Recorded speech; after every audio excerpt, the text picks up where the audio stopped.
The things were not always as terrible as they are now.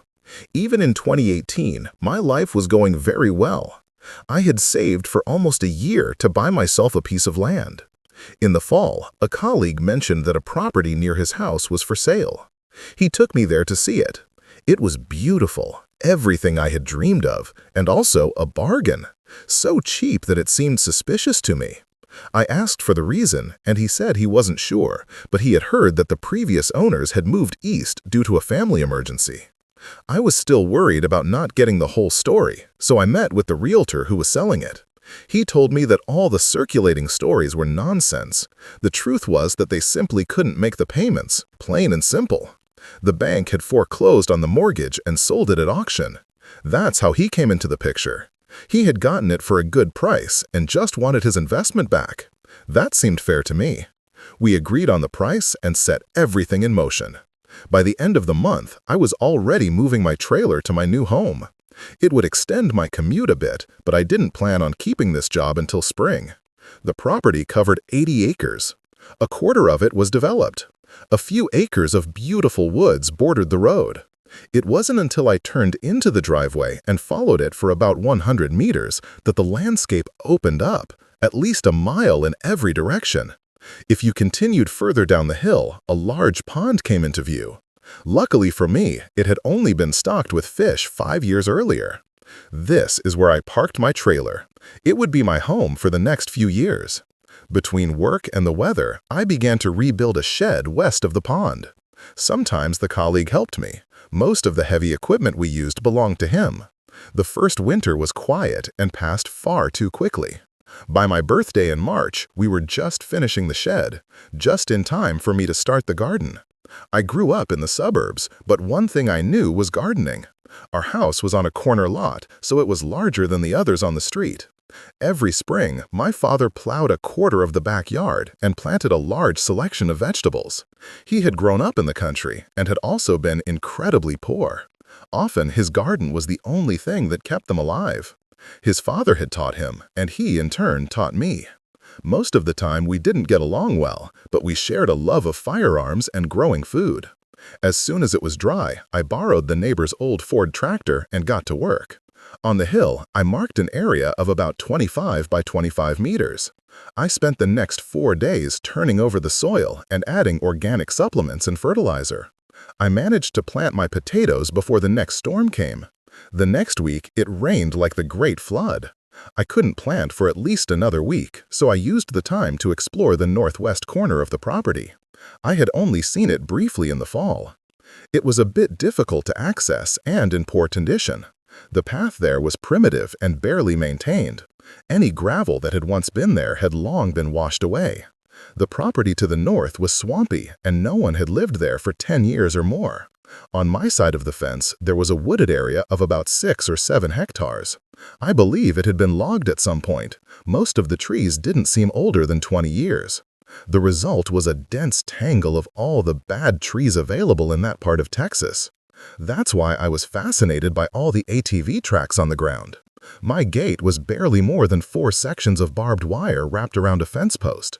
There was no excuse for anything better. As far as I could see, someone had been coming and going through this gate with all-terrain vehicles and on foot, and recently. I suspected they were poachers. I followed the tracks between the trees, expecting to find a pile of guts, but instead they ended at a wall of giant cedars. I paused and scratched my head for a second. That doesn't seem right, I thought. Without a better idea, I pushed my way through them and stepped onto a huge clearing about 100 meters in diameter. It was clearly man-made, which explained the tracks. It had to be maintained, but why? I had a few ideas, but no clue pointing in any particular direction.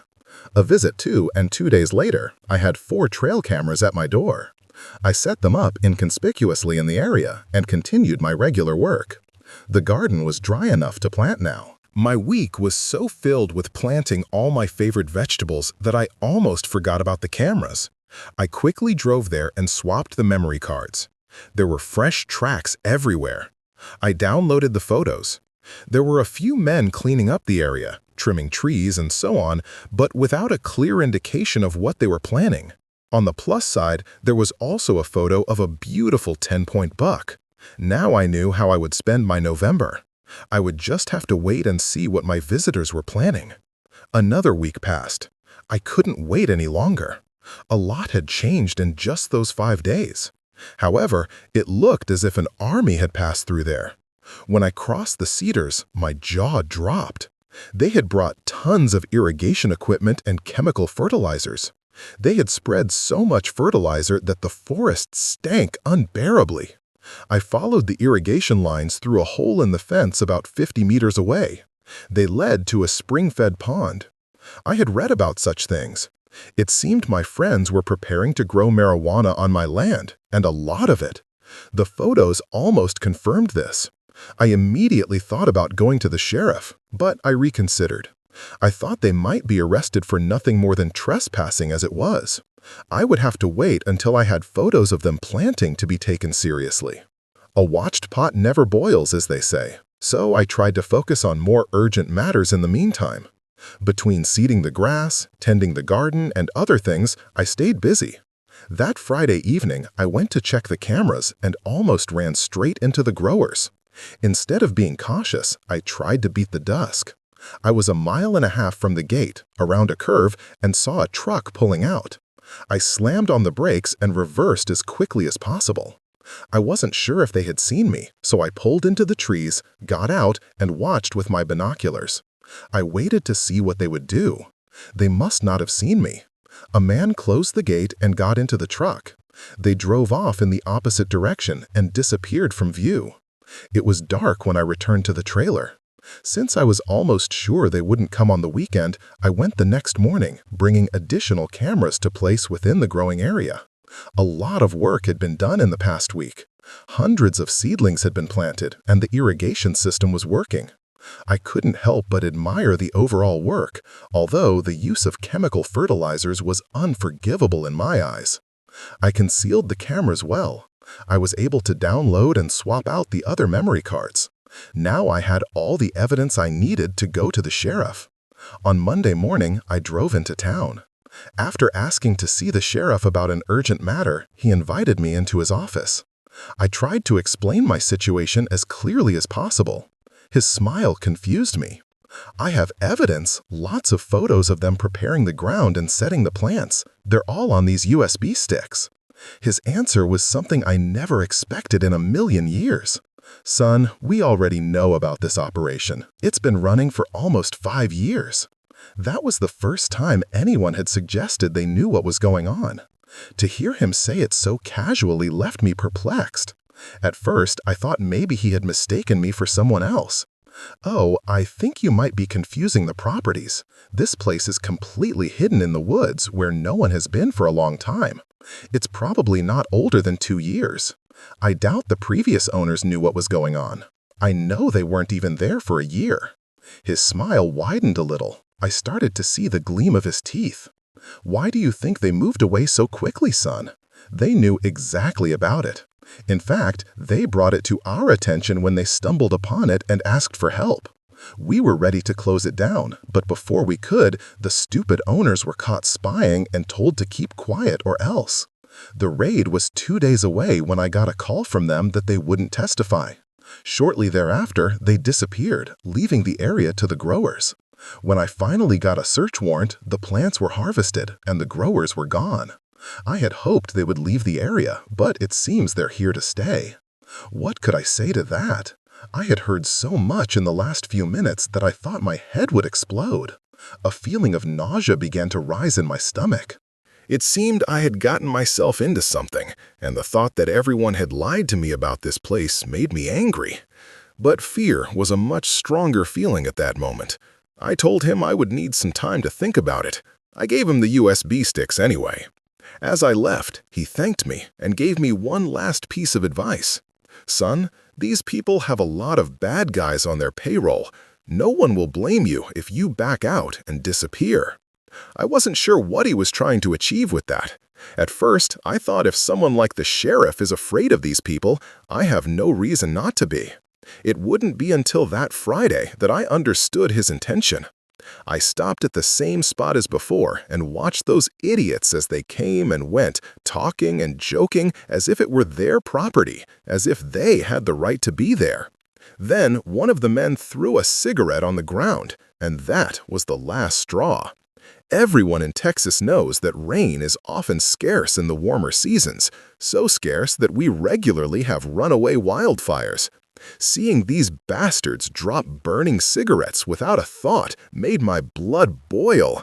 For God's sake, this was my land. I would do anything to drive these intruders out, even if it cost me my life. In that moment, it clicked in my head. Reverse psychology.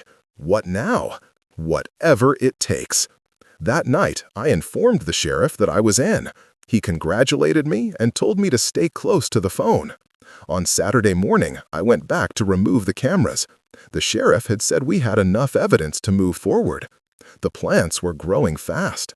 I walked through them, occasionally stopping to admire the healthy plants, and it was a real shame.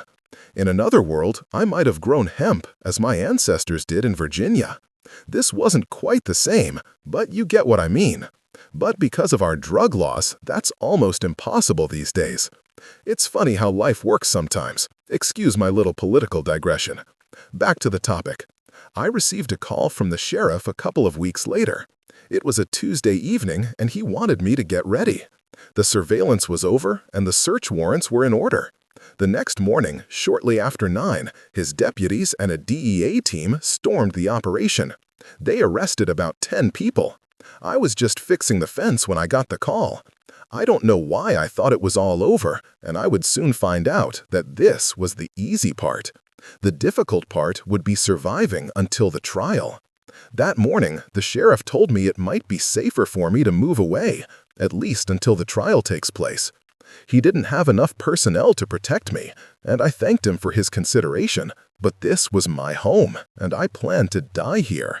Now I regret my choice of words. I almost died there much earlier than expected. I wasn't completely negligent about my protection. I kept my AR ready next to my bed and my M&P .40 caliber on my hip whenever I was outside. A couple of weeks had passed since the raid, and everything was quiet on the farm. On a hot afternoon, I was in the shed building a workbench. I was listening to an audiobook. Apart from the pulsing chirping of the cicadas, I heard nothing. Out of nowhere, complete chaos. It sounded like one of those machine gun fires they have in Kentucky. Against my instincts, I ran out the door and looked around the corner. The dusk was illuminated by 5 or more rifles firing round after round at my trailer. I wanted to yell obscenities at them. My home was being destroyed, and there was nothing I could do. The firefight continued for another minute, then everything went quiet and the shooters disappeared into the woods. I didn't dare go into the glow of the burning remains. Eventually, my propane tanks exploded, turning the trailer into a bonfire. When the fire department and the sheriff finally arrived, almost everything was burned down. Fortunately, my truck was parked in the shed, otherwise it could have ended up like the trailer. I don't know if they were trying to kill me or just send a message, but I knew my life was in danger as long as I stayed in the area. When the sun rose that morning, I packed a few baskets and filled them with all the fresh produce I could. I loaded these, along with 2 5-gallon buckets of potatoes, onto the bed of my truck, and I headed north on the highway, driving until dark. A cheap motel had some empty rooms. I checked in and made myself comfortable. I stayed there for a week or two and then moved on. It's been like this since August 2019. I call the sheriff once or twice a month.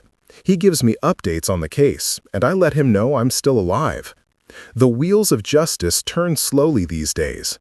Months passed before we even had a trial date. When it was finally announced, I had some hope, a goal to work towards. We were 3 months away when the whole flu mess started. I hoped it would be quickly resolved, but it seems to be taking forever. At this point, I guess everyone reading this knows that courts across the country are closed. As things stand now, only God knows when they will open again. Every day this continues, my opponents get a step closer to finding me. I have no guarantee that they are actually looking for me, but I think it's wise to live as if they are. I know that every time I see a car with Texas license plates, I get a little nervous. Not a night goes by that I don't think about my paradise in the South. I wonder if it's being overrun by a horde of wild boars, or if a poacher killed that great, wonderful deer. It's nice to fantasize, but right now, my goal is just to survive long enough to testify. Even then, there's no guarantee I can return home. Everyone can have a dream, or I'm just asking for a favor. If you are a religious person, please include me in your prayers. If not, think of me. Maybe together it will be enough to help me, and maybe one day I can see my home again.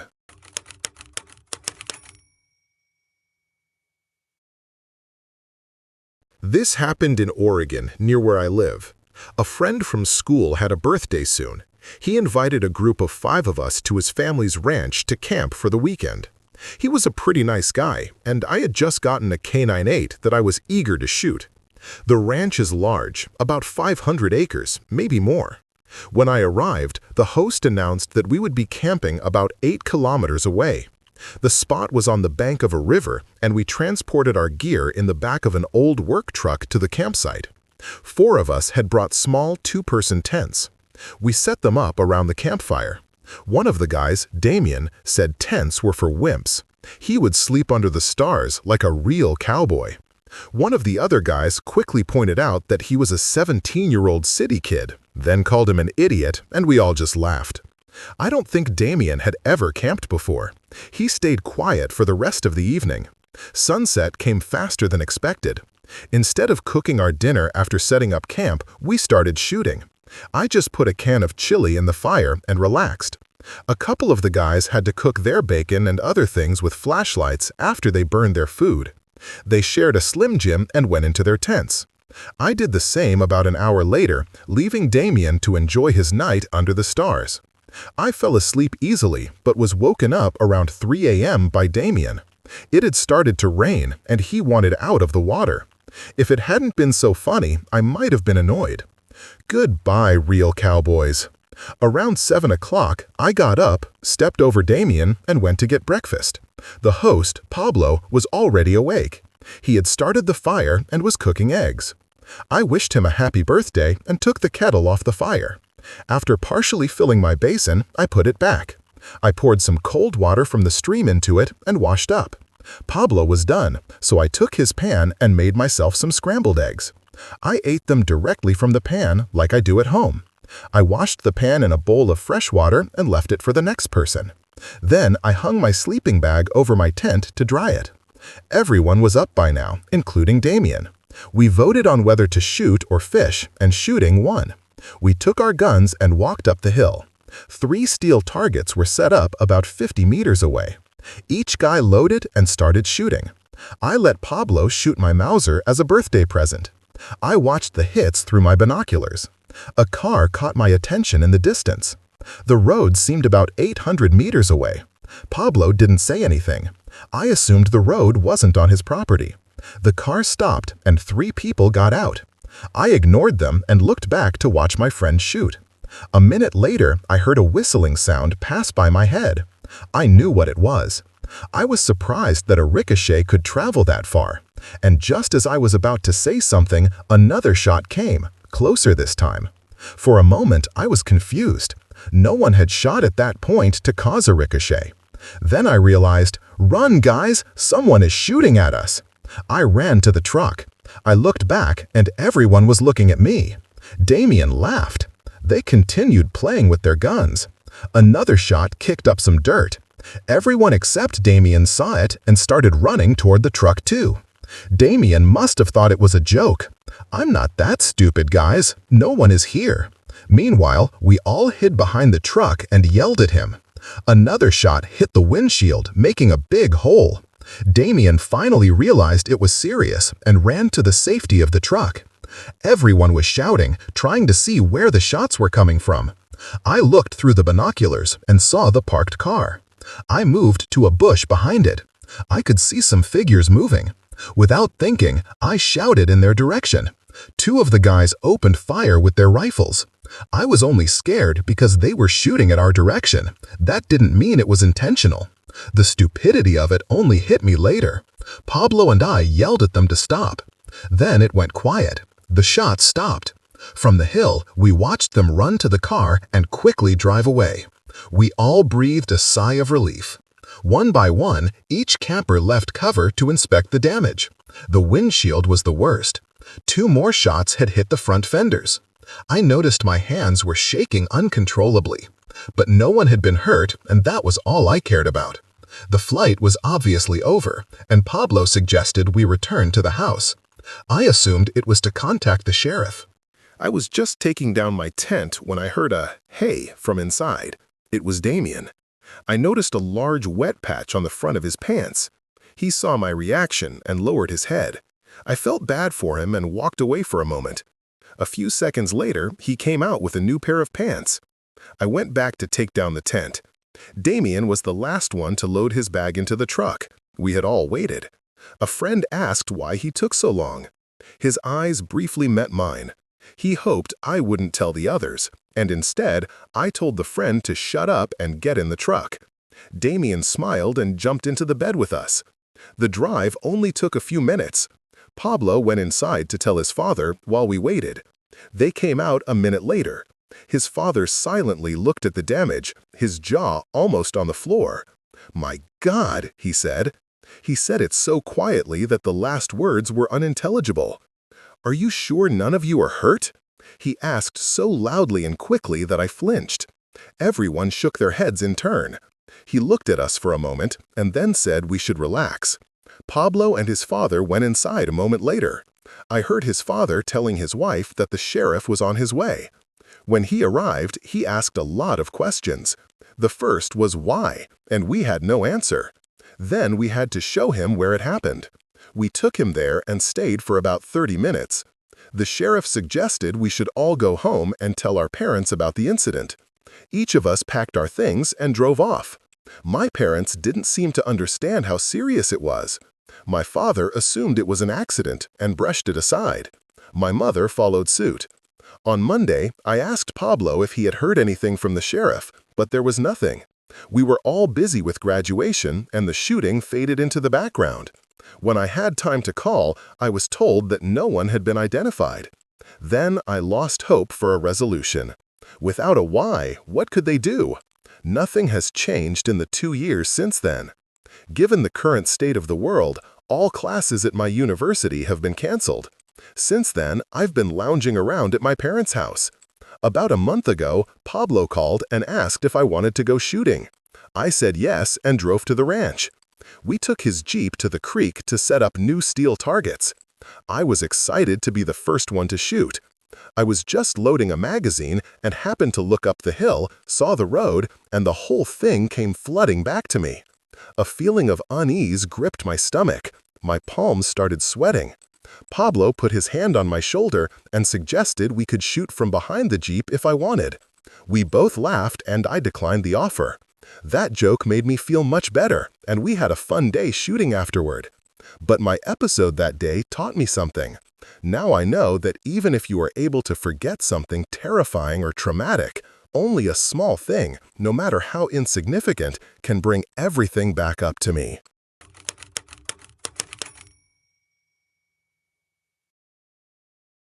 Years old, I was sent to kindergarten. At that time, I was a very shy and quiet girl.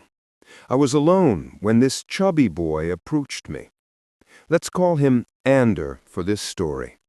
Ander started talking to me and mentioned that his family had a farm near ours. I was curious and asked him which one it was. We talked until nap time and soon became good friends.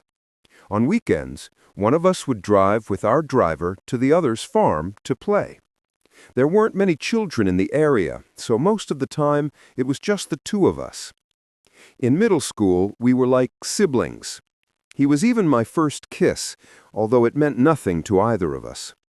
In high school, we dated other people and met up at parties.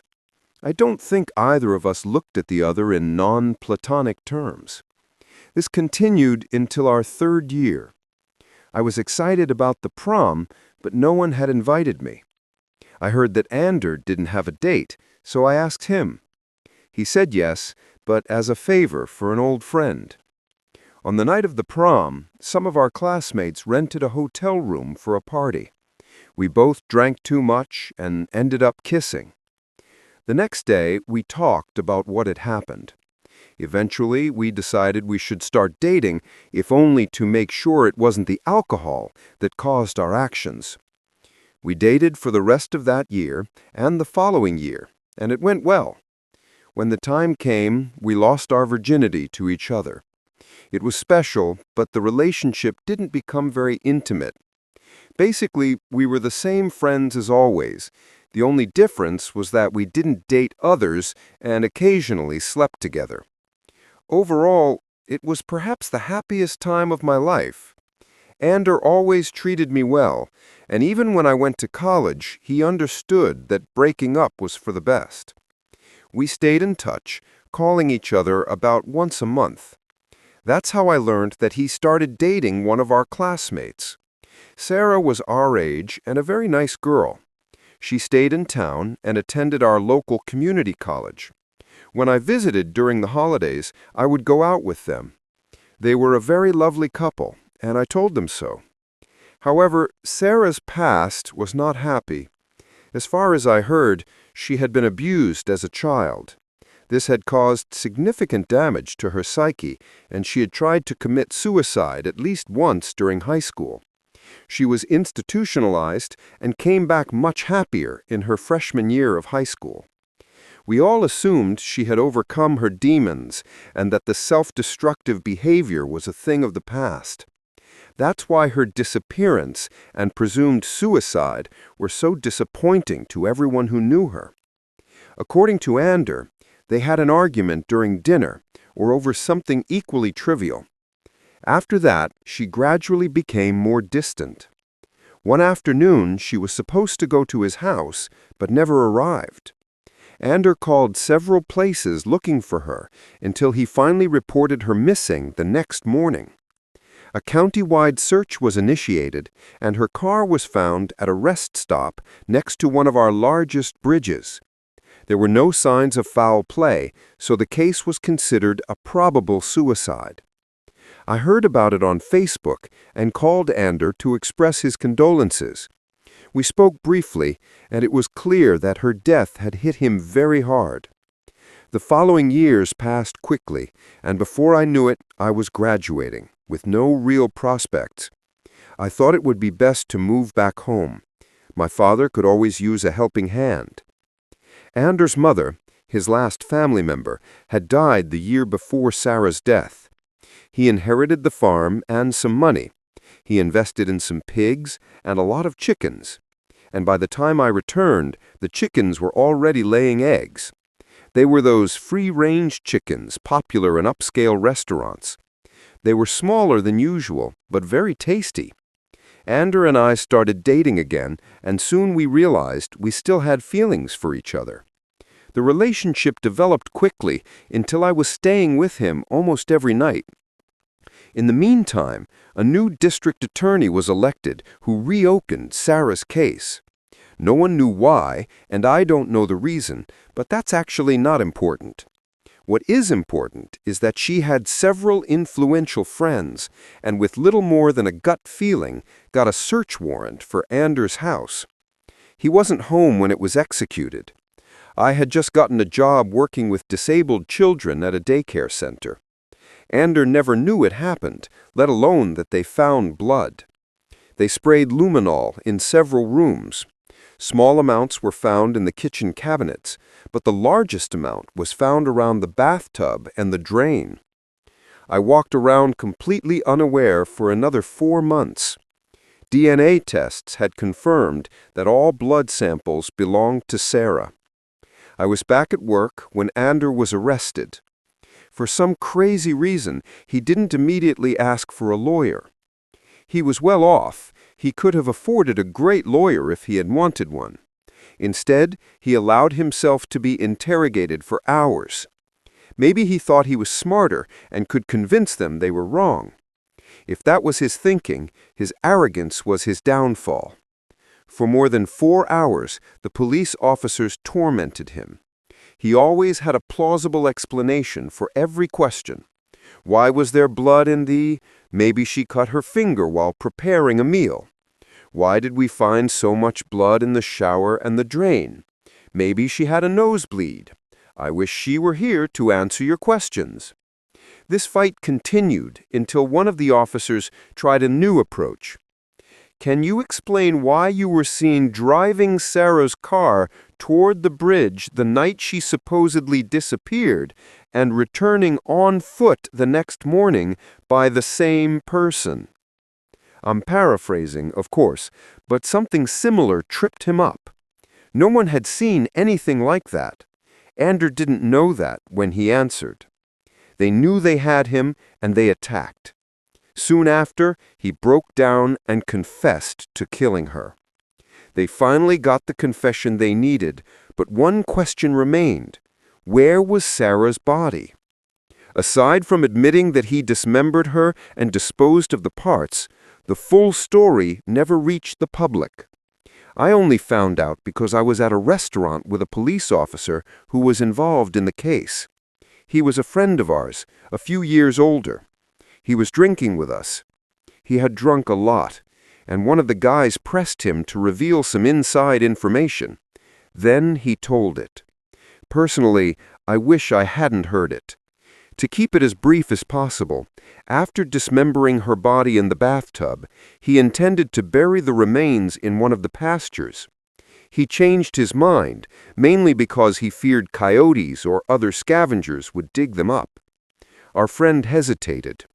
"Come on, man, don't be a spoil spot, tell us." We were all sitting on the edge of our seats, and the guy kept pressing. Our friend took the last gulp of his beer and said, "He fed her to the pigs, man. Is that what you wanted to hear? Your friend cut up a girl who never harmed a fly and fed her to his damn pigs." We were all speechless. That was the last thing I expected. I was having a hard enough time grasping that my best friend was a murderer, and when I heard that, any respect I still had for him vanished. This case had obviously affected everyone involved severely. Even this young police officer, a guy who'd known Ander as long as most of us. A few seconds passed before he stood up and ordered another drink. After being served, he sat down alone at another table and cried for several minutes. I had only been home for a few minutes when the call came. I told him I would come after I showered. I didn't give him a chance to speak. When I was silent, he spoke calmly and quickly. I still remember every word. "I'm sorry, Cindy. I've done something terrible. You and I won't see each other again. Thank you for being my friend. I will always love you. Goodbye." He hung up. I didn't understand. I immediately called his house, but there was no answer, and nothing made sense. I had never done anything as bad as crossing a street without looking. Then Sarah's death came to mind. What had I done? Why would he confess to something he didn't do? I was so upset that I couldn't think clearly. I think I was still crying when the news came on TV, and I knew nothing about the DNA results. It was still almost impossible to believe he had done it. No motive was disclosed, and I still don't think he ever gave one. After his confession, the prosecution took the death penalty off the table. A deal was made for life imprisonment with the possibility of parole after 30 years. I tried to talk to him at the hearing, but he simply ignored me. After they took him away, his lawyer handed me a note. It simply said that I should not try to contact him, that I should move on and find someone who isn't a monster. Any hope I had left shattered in that courtroom. A friendship of over 20 years ended in an instant. The most important man in my life, besides my father. Not a month had passed that I hadn't talked to, since I was 5 years old. It was a very hard loss to process, and I'm not sure if I can ever trust anyone again.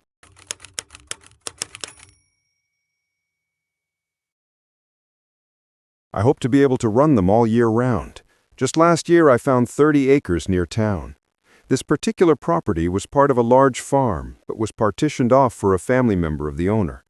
That family member recently died, which enabled my purchase. The house was in good condition, but the outbuildings had seen better days. I immediately began tearing them down with the help of a few friends. We were able to finish the hay barn in a relatively short time. I moved on to a smaller storage building. Winter slowed down our work, but by the end of spring, only the roof was left. Most of it was finished when I had an accident. I was alone laying shingles, lost my balance, and fell. I broke my arm. The injury didn't prevent me from working at my real job. During the recovery period, I took all the overtime I could. I had avoided it until then, but it's nice to have all that extra money. I plan to use it for supplies to build a chicken tractor and get some chickens. Unfortunately, I lost a family member during this time. He and I were very close growing up. Since my father spent a lot of time on the road, his younger brother helped as much as he could. For every important occasion my father couldn't be present for, my uncle made sure to cover for him. It was like I had two fathers. My mother also liked having him around. She dedicated most of her time to my disabled sister, worrying I might not get enough attention. You can see how important he had become to my family and me. His loss was very difficult for me.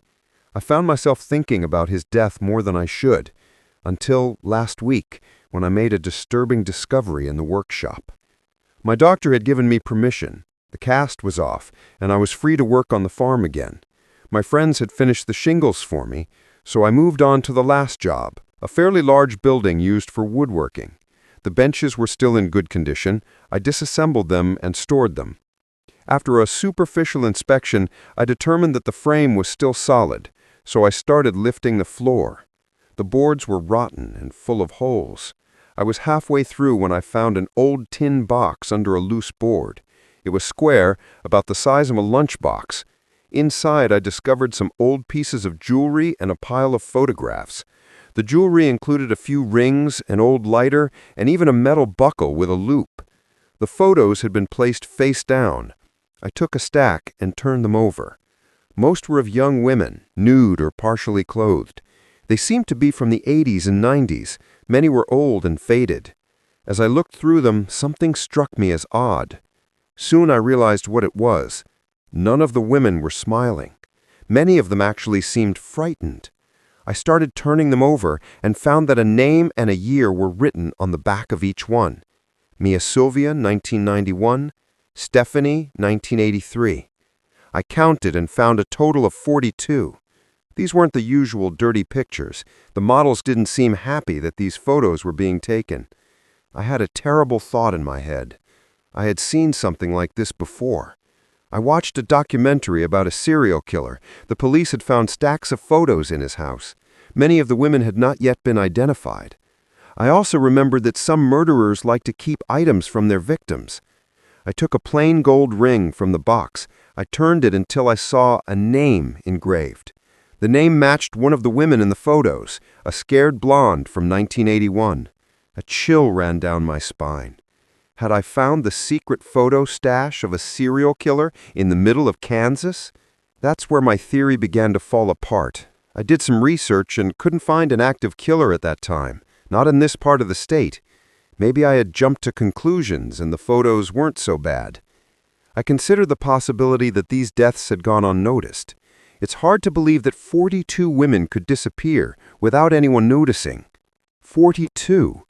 The number still amazes me. How could someone get away with killing 42 people and not get caught? That's the biggest problem with this whole theory. It was probably just some pervert who hid his trophies under the floor of his workshop, and that's it. But what if not? Honestly, I change my mind every few minutes. I sat on this box for a week, unable to decide whether to go to the police. Just last night I had a nightmare. A dirty old man killed a woman in front of me. I tried to tell people, but no one listened to me. I woke up covered in sweat and shaking, and that was the last straw. I've decided to go to the police tomorrow. What happens after that is up to them. I just want to return to my normal life as a simple hobby farmer. However, if I ever hear anything new, I will write an update. Just between us, I hope it's nothing If it is what I think it is, then it means someone got away with murder 42 times and never got punished. That's perhaps the most frightening thing.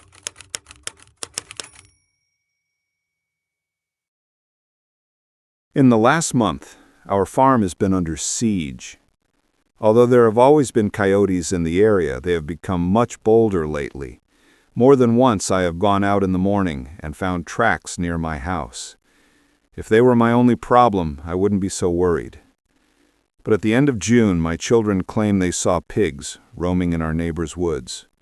For years we have heard of pigs causing destruction in the south. Until recently, we had managed to avoid them here. I didn't pay them much attention until the first week of July, when I found a large mud hole in one of my fields. These dirty beasts finally tore up several spots on my land before I could finally drive them off. The path to our inevitable confrontation began a few weeks after the initial sightings. It was at sunrise, and I went out to start my day. I was getting feed for the chickens from the shed and noticed that something was wrong. The garden, our main source of food, was devastated. The pigs had rooted up or eaten about 3/4 of it. Almost all the potatoes, tomatoes, and pumpkins were ruined. What wasn't rooted up was knocked over or trampled. Our family saved what they could, but the damage was done.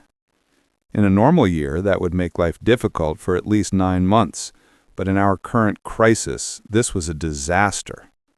The worst of this disease could still be ahead. If cases explode into the millions, as they did 100 years ago, the stores will be far worse off than last spring. We bought everything we could afford, but the fear that it might not be enough festered beneath the surface. When I fear for my family's future, I get angry, very angry. I was determined to take revenge, and a few days later, I did.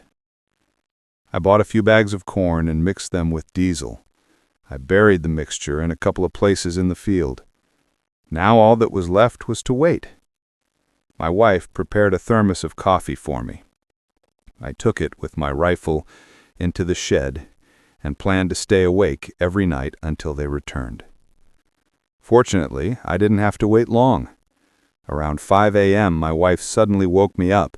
She had just woken up and saw a herd of about 7 to 10 pigs rooting at my bait. They were only 50 or 60 meters from my vantage point in the shed. I crept to my rifle and aimed. The first shot hit a large boar. A quick follow-up shot hit another one next to it. By then they were starting to flee, but they were still in range. My third shot missed another pig, but the fourth hit its target, a smaller sow. I tried to hit a couple more on the run, but they were too fast. The pleasure I felt as I watched the rest flee into the woods was immense. My mother used to say, "When life gives you lemons, make lemonade." I just made a lake full of lemonade. After processing the pigs, I estimated we had enough to feed ourselves for 2 years. In a single night, I went from serious fear for the future to living in abundance, if you'll excuse the pun. But my state of euphoria didn't last long. Just a few nights later, around 10 p.m., my daughter's Yorkshire Terrier scratched at the back door. I assumed he needed to do his business and let him out. He was out for a while, so I went out to check on him. I scanned the yard with my flashlight when I saw a pair of glowing eyes. For a moment I thought it was him, but then I quickly noticed that it was too big. Also, its eyes glowed white instead of green like a dog's. It could only be a coyote. I pulled my .357 caliber pistol and shot at it. I've been carrying it since the pigs were sighted. It ran into the darkness, seemingly unharmed. I called for the dog again, but nothing. Not far from where I saw the coyote, I noticed something that looked like a pile. When I got close enough, I saw it was the Yorkshire Terrier. It looked like the coyote had killed him, probably just before I saw it. I considered burying him without saying anything, but that seemed cruel. So I went back into the house and told my wife. She and I called our daughter to tell her. As you can imagine, they were very upset. This dog had been by her side almost her whole life. The next morning, I built a nice box for the little one, and we held a funeral. I buried him next to my German shepherd, Schultz, whom I lost at the age of 16. Now I was fed up. For the second time in less than a month, my family had lost something very important because of a pesky animal. I was determined to bring this coyote to justice. As with the wild boars, I stayed awake every night to shoot him. After a week, I gave up. I assumed my pistol had done its job, and the coyote bled out later. We hoped our problems were over. 2 days passed without incident. Then on the third, my worst nightmare almost came true. My wife was making breakfast that morning and noticed we needed some eggs. I sent our daughter to the chicken coop to get some. She took a long time. I couldn't see her from the window, so I went out to see what was holding her up. I was on my way to the shed when I heard a quiet, "Papa." I would have missed it if she hadn't said anything. I looked over and saw her standing completely still with a bucket of 10 eggs in her hands. At first, I didn't see the coyote. It was hidden by the corner of the chicken coop. My heart leapt into my throat. I took a long, shaky breath and tried to focus on the threat. She quietly asked what she should do. I advised her to stay still and not make any sudden movements. A long moment passed before I remembered I had a pistol. I slowly and quietly lowered my hand. When I reached the holster, I found it empty. I must have left it inside. Panic began to grip my mind. At some point, this coyote would attack my daughter, and there was nothing I could do. My heart began to pound violently. At that moment, a crazy idea came to me. I would have to jump on him before he could attack. I might die in the fight, but I wouldn't let him kill my little girl.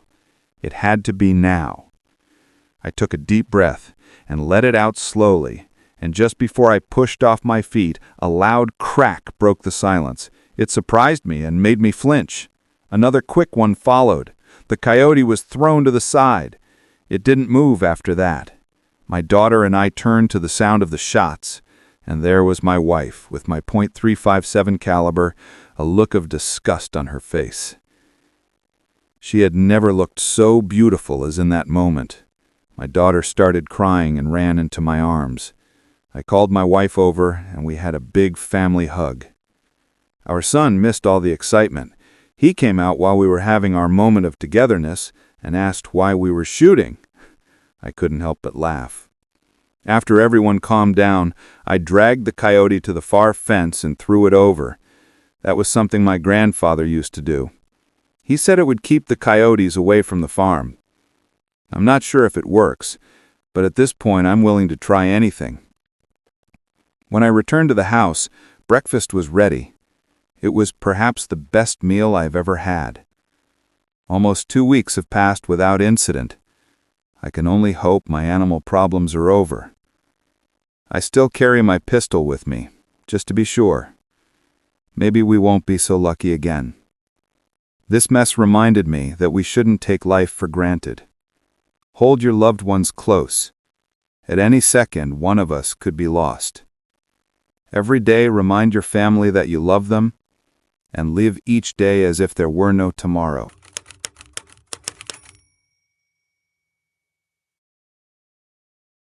The first time I met my grandfather, I was 7 years old. I don't remember much about that time. After Mom and Dad died, I tried to repress that part of my life.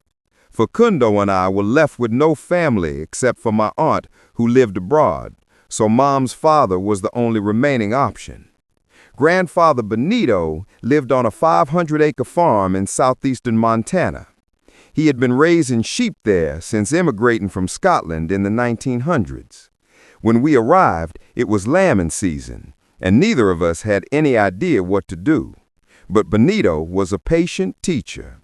He quickly taught us what to do. We had no other choice. Whenever we had some free time, Benito would take us hunting or fishing. The seasons didn't mean much to him. He followed most hunting laws, but if he saw a large deer, he shot it. He said it was his land, and no one would tell him what he could or couldn't do. As far as I know, He never had problems, but that was in the 60s. Perhaps being friends with the forester helped. That first spring, I saw a grizzly bear for the first time. We encountered one on our way to the river. Even from 48 meters away, its power was obvious. Its size impressed me. A single swipe of its huge claws could split a tree in half. No warning was needed to stay away. Neither Facundo nor I wanted trouble with one of those beasts. Benito led us on a new path. I wouldn't see another one for almost 3 years. A hungry male caught a solitary lamb. When Benito found a carcass, he knew exactly what to do. He grabbed his rifle and saddled his favorite horse, Lenny. I was supposed to watch the rest of the herd while he was gone. I drove the truck to the pasture. Facundo sat in the back with Benito's .30-30 caliber rifle while I drove around the field. Not 45 minutes later, I saw a grizzly bear ahead of us. I sped up. We got within about 45 to 55 meters, and I told Facundo to shoot. The first shot hit, but only made him angrier. He roared, and I told Facundo to keep shooting. He fired 5 more quick shots before the bear fell. This great beast fought bravely, but was no match for the power of the Malin. Animals can look dead, so I told Facundo to stay in the truck. We hadn't waited long when Benito and Lenny rode over the hill. He stopped as he approached and observed the motionless bear himself. He dismounted and pulled his Mauser from the scabbard on the left side of Lenny's saddle. I held my breath as he approached the beast. He was 1 step away when he touched the bear with the rifle.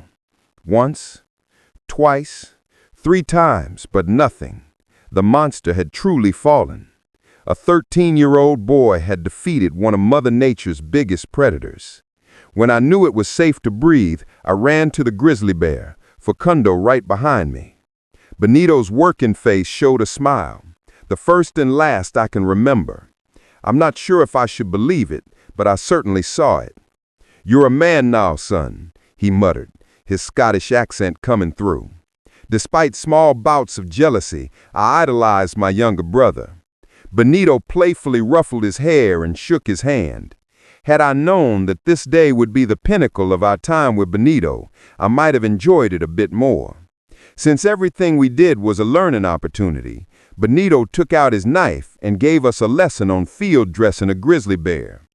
All 3 of us carried the meat and the hide to the truck and loaded it onto the bed. While Benito took Lenny to the barn, I drove the bear pieces home. For most of the spring, we ate grizzly bear in every conceivable way. It's definitely an acquired taste. I tried brown bear on the coast of Alaska, but the taste was too fishy for me. I liked our bear much better. I don't think Facundo liked it, but you ate what you got when you lived with Benito. Besides, I think it made him proud to provide such a large catch for us. Life more or less continued like this through the summer and into the winter. That winter was particularly harsh. The blizzard of '69 is still talked about in Montana. Times were certainly tough, but Benito didn't let a little snow get him down. We were all glad when the thaw set in. Our hands were busy with lambing season, but as soon as we had some time, Benito took us to the river to fish. The trout were biting like crazy, and soon we had split up.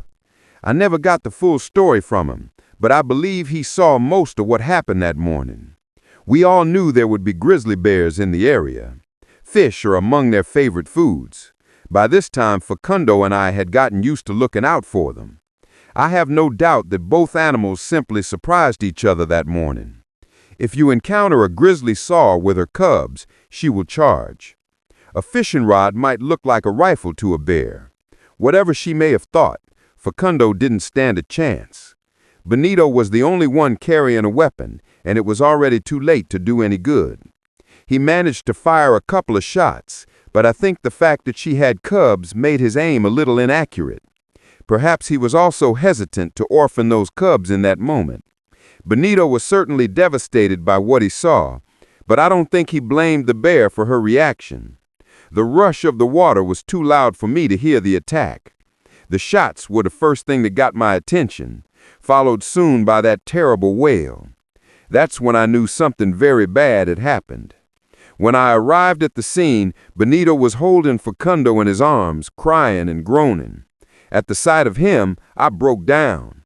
Soon I was crying and screaming too. I cursed God for taking my little brother. I begged and pleaded, but ultimately it didn't make a difference. I had a big hole inside me for a long time, but for Benito, I believe he died that day. I don't remember much of the rest of that afternoon. It was already getting dark when the sheriff showed up at the house. Facundo was laying on the table. I received him and his deputies at the door. Benito was sitting silently at the table next to Facundo's beaten body. I let them into the kitchen. The sheriff talked to Benito, offering his condolences and so on. I didn't think he heard a word of it. When the sheriff saw the body himself, any doubts he might have had vanished. Soon he left us alone to grieve, but the outside world kept pressing in. Every minute someone new called, offering their condolences. Even some of the surrounding farmers showed up. All this pity quickly became suffocating. I tried to be polite to everyone, but without Benito, I felt overwhelmed. Eventually, I simply started asking people to leave. Most of them understood. Finally, it became quiet around 10:30 p.m. I went to bed soon after that. Before I did, I looked into the kitchen and told Benito good night. He was cleaning up the mess from Facundo's body. He didn't bother to answer. For a brief moment, I thought about telling him to leave it to the funeral home, but then I thought better of it. It was something he needed to do, and I didn't want to take it away from him. Little was said in the days leading up to the funeral. Benito spoke, but it seemed to pain him. Things still got done, but I think it was more out of habit and necessity than desire. When the funeral personnel came for Facundo, I could see that it was hard for Benito to let him go. He spent the day in his room, occasionally talking, I believe, with Facundo. Although the employees and I didn't mind, personally I worried about his sanity. For me, work and school were a lifeline. They kept my mind occupied.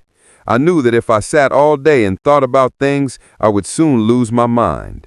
In my opinion, Benito allowed himself to feel too quickly and too much. As for the funeral, I'll leave the day itself to your imagination. Even today, when I think about the ceremony and all the wonderful things people said, I break down. Suffice to say, Facundo was a very beloved young man and was properly buried. About a week after the funeral, we received a call from Aunt Bessie. News of Facundo's death had reached her all the way to France. I didn't ask how she found out. She said she'd be returning to the United States. I didn't know her well, but the news made me a little happy. I mentioned my worries about Benito. She agreed that he seemed to be fading. We exchanged some stories about the farm and our favorite spots. Shortly before she hung up, she gave me her flight information. I promised we'd be there to pick her up, and hung up. I mentioned to Ben that Bessie was coming back, hoping that he'd be happy. Instead, he just said, "How lovely," and returned to his newspaper. We met Bessie the following week. Benito picked me up from school on the way to the airport. She was completely different than expected. I had seen hippies on TV, but she was different. Bessie was free love personified, even though she was dressed in the best Parisian fashion. Perhaps her style surprised me a bit, but Bessie was the kindest person. We hit it off immediately. After changing into a more rural outfit, she resembled the stranger Bessie I'd seen in the photos. Although she was a devoted lover of all things French, she plunged headfirst into sheep farming. I had to remember that she had grown up on this farm. Even though she was a little rusty, her experience was of great benefit. In the evenings, she would tell me about Europe and all the incredible changes happening in the world. She made me marvel at everything she had seen. Even after living the first years of my life in the city, only a few years in the country had changed me. Occasionally, the topic shifted to Benito. He was improving a little, but the spark he once had was gone. Soon he started taking long walks in the hills. It was a noticeable change, but we considered it good. I had always considered the hills Benito's church.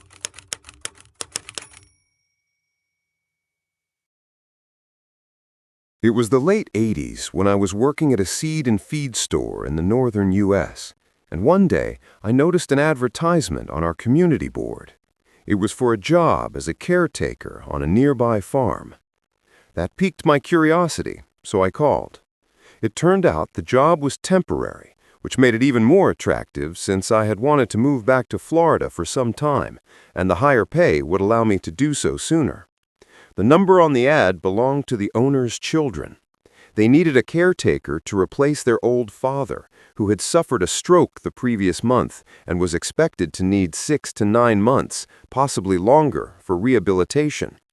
In the meantime, he would live in a rehab facility, so they were looking for a single person or a couple who could live on the farm. There were no crops to plant or harvest, just a couple of horses that needed basic care and exercise whenever possible. I gave a brief list of my previous jobs and some references. They promised to get back to me soon and hung up. Almost a week passed before I heard from them again.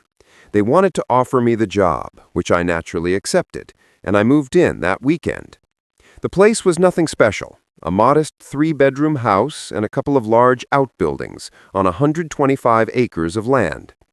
My day consisted of cleaning the place and providing fresh feed and water for the horses. After that, I rode one of the horses around the property a couple of times a week. All of this happened before lunch. Afterward, I did some minor repairs that needed doing. When there was no work left, I lay on the couch in front of the TV until dinner. All in all, it was a pretty comfortable job compared to other farm work. The owner's children occasionally called or stopped by, but mostly I had the place to myself.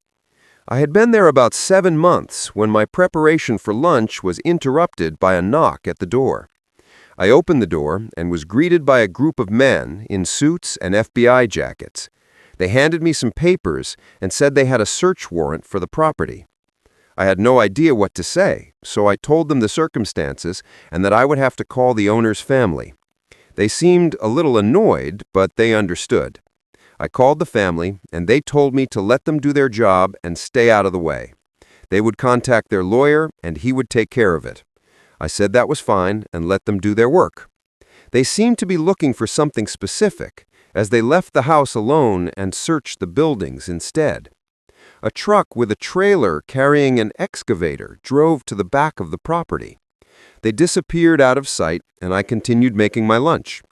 Cars came and went over the next few hours. I fell asleep in front of the TV. Later in the day, I was woken up by a commotion outside. I looked out the window and saw a crowd of news vans and cameras setting up in the front yard. One of them saw me and shouted, "There he is!" I was still groggy and had no idea what was going on. A group of reporters and camera operators ran to the window. I pulled the curtains shut and quickly went back to my spot on the couch. I flipped through the channels until I saw the house on the news. At first, it wasn't clear what was happening. I rubbed the sleep out of my eyes and turned up the TV volume. An anchor was talking to another man on the phone while they showed footage of the farm. The man on the phone mentioned a guy who disappeared a few years ago, supposedly a member of the mafia. Then the footage switched to an aerial view of the back field. A group of the same FBI guys and some state police officers were standing next to the excavator. Next to the hole, 2 black bags lay on the ground. To anyone who had seen them before, they were clearly body bags, and they seemed to contain corpses. My jaw must have been scraping the floor. I felt saliva running down my chin and wiped it away. I was scared and wondering what I had gotten myself into. I needed answers, and fast. I called the family back and told them what was going on. They said they knew about it, but I shouldn't worry. I was not in any legal or other danger. They told me to stay in the house and not talk to the media. They had already been notified, and I was not involved in any way, and should leave soon. None of this reassured me, but there wasn't much I could do at that moment. I hung up and continued watching the news. As the hours passed, the story became clearer. The bodies belonged to 2 mafia guys who had disappeared a couple of years earlier. The most frightening revelation was that the friendly old man who owned the farm was actually a longtime mafia associate. The whole mess was twisted and knotted. I tossed and turned in bed all night. I couldn't decide whether to quit or stay for the rest of the time. The world of organized crime was foreign to me, and something I didn't want to be involved in. On the other hand, this was my dream job. They had treated me well, and I hadn't seen any signs of criminal activity. Even when I dialed the phone that morning, I wasn't sure what I would say. But the moment they answered, my mouth decided for me. I said I was calling to let them know I was giving my 1-week notice. Anything longer was out of the question.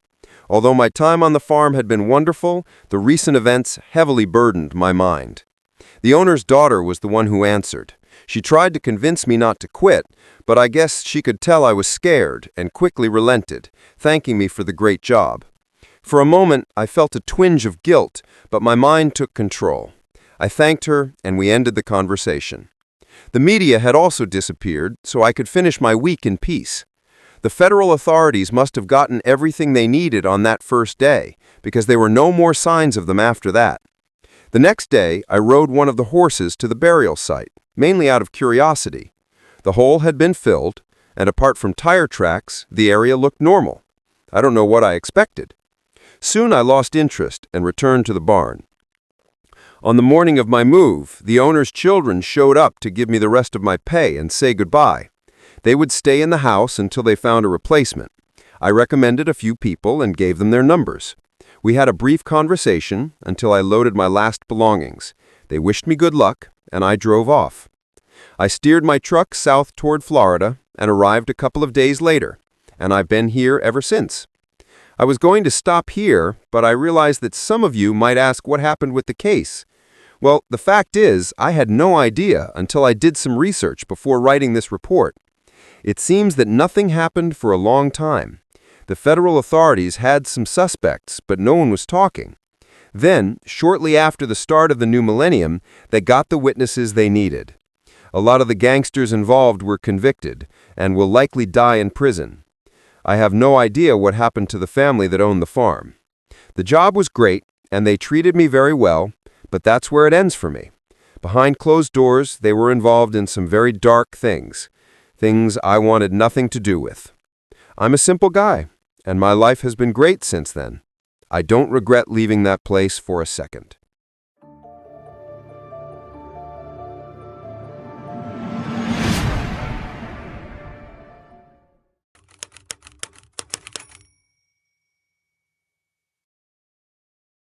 I am a 36-year-old woman from Sweden and have worked in mental health care for 18 years, primarily with people with psychotic illnesses such as schizophrenia. For 9 years, I worked in a group home and had a close relationship with my colleagues there, especially 2 women. In my later years of work, another woman started working with us. Let's call her M for this story. The 4 of us quickly became good friends. She was very shy and reserved, but friendly, and we got along well. However, she was often on long-term sick leave due to her own mental health problems, so we didn't see her often at work. Nevertheless, she always came to our get-togethers after work, and we kept in touch, even when she wasn't able to work full-time. She told us that she herself had a history of schizophrenia, just like the patients we were treating, but that she was medicated and hadn't had any psychotic episodes for years. Since I have training in psychiatry and many years of experience with schizophrenia, I do not judge people with this illness and had no problem being friends with someone who has this diagnosis. And even after what I am about to tell you, I still feel that way. In the summer of 23, I started a new job in forensic psychiatry, a kind of halfway house for mentally ill offenders. The 4 of us continued to stay in touch and occasionally met for dinner. M told us that she had been evicted from her apartment because she had allegedly accidentally walked into her neighbor's apartment in the middle of the night. She explained that all the doors in the large apartment complex looked the same and she simply took the wrong door by mistake. The neighbor then overreacted and reported her to the police out of pure drama. I thought it was excessive to evict someone for such a reason, but I suspected the landlord might have acted this way because of her medical history. I sympathized with her. I asked her if anything else had happened, but she assured me that was the whole story. In Sweden, it is very difficult to get a new lease if you have been evicted, as you are practically blacklisted. M asked me if she could move in with me, as she was literally on the street and homeless. I, of course, said yes, she could move in with me. I tend to put myself in awkward situations by saying yes first without thinking of myself. I had no idea how serious the situation would become when I agreed. I live in a rather small, one-bedroom apartment, which barely has space for a bed and a desk, a living room that just holds a sofa and a TV, a small kitchen, and a small bathroom. Plus, I have 2 cats. We decided that Em would live in the living room, and I offered to get rid of my sofa so she could put a bed there. But she said the sofa was comfortable enough, and she could sleep on it. I insisted on getting her a bed, but she refused. There is a door between the living room and my bedroom, but only an open archway between the living room and the hallway. To give her a little privacy, I hung a heavy velvet curtain over the archway. There is also a door from my bedroom to the kitchen, so I have to leave a door open at night so the cats can go in and out. Their food bowls and litter box are in the kitchen and bathroom, respectively. Of course, I left the kitchen door open and not the living room door, as Em was living there, and we wanted our privacy. She wasn't working at the time, as she was on long-term sick leave again, while I was working shifts. Sometimes I had to get up at 6 a.m., sometimes I didn't get home until around 11 p.m. I suffer from severe insomnia and have to take a combination of Ambien and other medications just to sleep. Even with that, I wake up easily. I therefore asked her to be as quiet as possible on the nights I had to get up early. On days when I was off or working late shifts, it was not a problem if she was louder. She was a heavy smoker and drank a lot of coffee. To make her stay with me more comfortable, I bought her a coffee maker. However, it was located right next to my bedroom door because the kitchen is so small. On our first night together, I had to get up at 6 a.m. I had trouble falling asleep as usual. Em had gotten up several times during the night to go for a smoke, and each time I woke up. At 5 a.m., she started making coffee, and the noise of the coffee maker woke me completely. I kindly asked her why she was up so early, if she had something planned. She just replied that she couldn't sleep. I explained to her that I really needed that last hour of sleep, otherwise I would be tired all day and my health would suffer. I also explained that I have epilepsy, which gets worse when I don't get enough sleep. I usually have many seizures when I have less than 4 hours of sleep. I knew the day would be stressful and potentially dangerous for me, as there was a risk of falling and injuring myself. It is also not ideal to have seizures while supervising mentally unstable offenders. I mention this because I quit this job after only 6 months. She said she wanted coffee with her cigarette, but promised to be more mindful in the future. I accepted this and started my day. But it didn't get better. She continued to wake me up early in the morning and at night, but promised every time that she would change. I suggested preparing the coffee the night before, or drinking iced coffee or cola instead, but she refused. At the same time, she demanded that I be quiet from 10 p.m. because she wanted to sleep, which I respected. She also had these phases of binge eating, where she ate my entire fridge and pantry empty. Once, I bought a large loaf of bread, and 30 minutes after I left the apartment, she texted me, "Hey, sorry, I ate your bread. I'll buy a new one when I have money." She had eaten the whole loaf in 30 minutes. I had told her to feel at home and to take whatever she needed, so I couldn't really be angry. But it started to annoy me for 2 reasons. Firstly, it was getting expensive because she consumed such large quantities. And secondly, it always happened at inconvenient times, such as after a late shift when the shops were closed, and I came home hungry, only to find that she had eaten everything I had bought. Em had long black hair that lay everywhere, in the sink, on the floor, in the bathtub. I'm not a clean freak, but I think everyone understands that this is not exactly pleasant. Furthermore, she left her fingernails and toenails on the bathroom floor, and always urine drops on the toilet seat after using the toilet. One day, I discovered silverfish on the bathroom floor. I'd never seen any before, but I knew they feed on hair, skin, and nails, so I suspected the new, unhygienic situation in the bathroom had attracted them. At first, I didn't want to confront her directly because I didn't want to hurt her or make her feel bad. So I put a broom and dustpan in the bathroom to subtly suggest that we should clean more often. However, this didn't seem to help. After a while, I approached her as kindly as possible, with a smile on my face. "Do you think we could try to clean the bathroom floor more often? We both lose hair when brushing, and I saw a silverfish the other day. I don't want it to get worse." I consciously used we instead of you, so she wouldn't feel attacked. She promised to think about it, but nothing changed. I started dating a man I was completely in love with. He also lived in a shared apartment, so it was difficult for us to spend time alone. I asked if it would be possible for us to occasionally have an evening alone in the apartment, and that she could of course also have the apartment to herself, but she didn't like the idea, and claimed she had nowhere to go, no friends or family. I didn't ask her to leave for 24 hours, just for a couple of hours so we could have a little time to ourselves. She could have just gone to the library or taken a walk. I worked 8 to 10 hours daily, 5 days a week, so she had plenty of time alone in the apartment anyway. One of our former colleagues noticed that this situation was straining me because I never had time for myself and felt increasingly suffocated. She offered for M to stay overnight with her. After all, they were also friends. However, M did not want to bother her, even though we explained that she was welcome. I explained that I really only wanted one night for myself and my partner.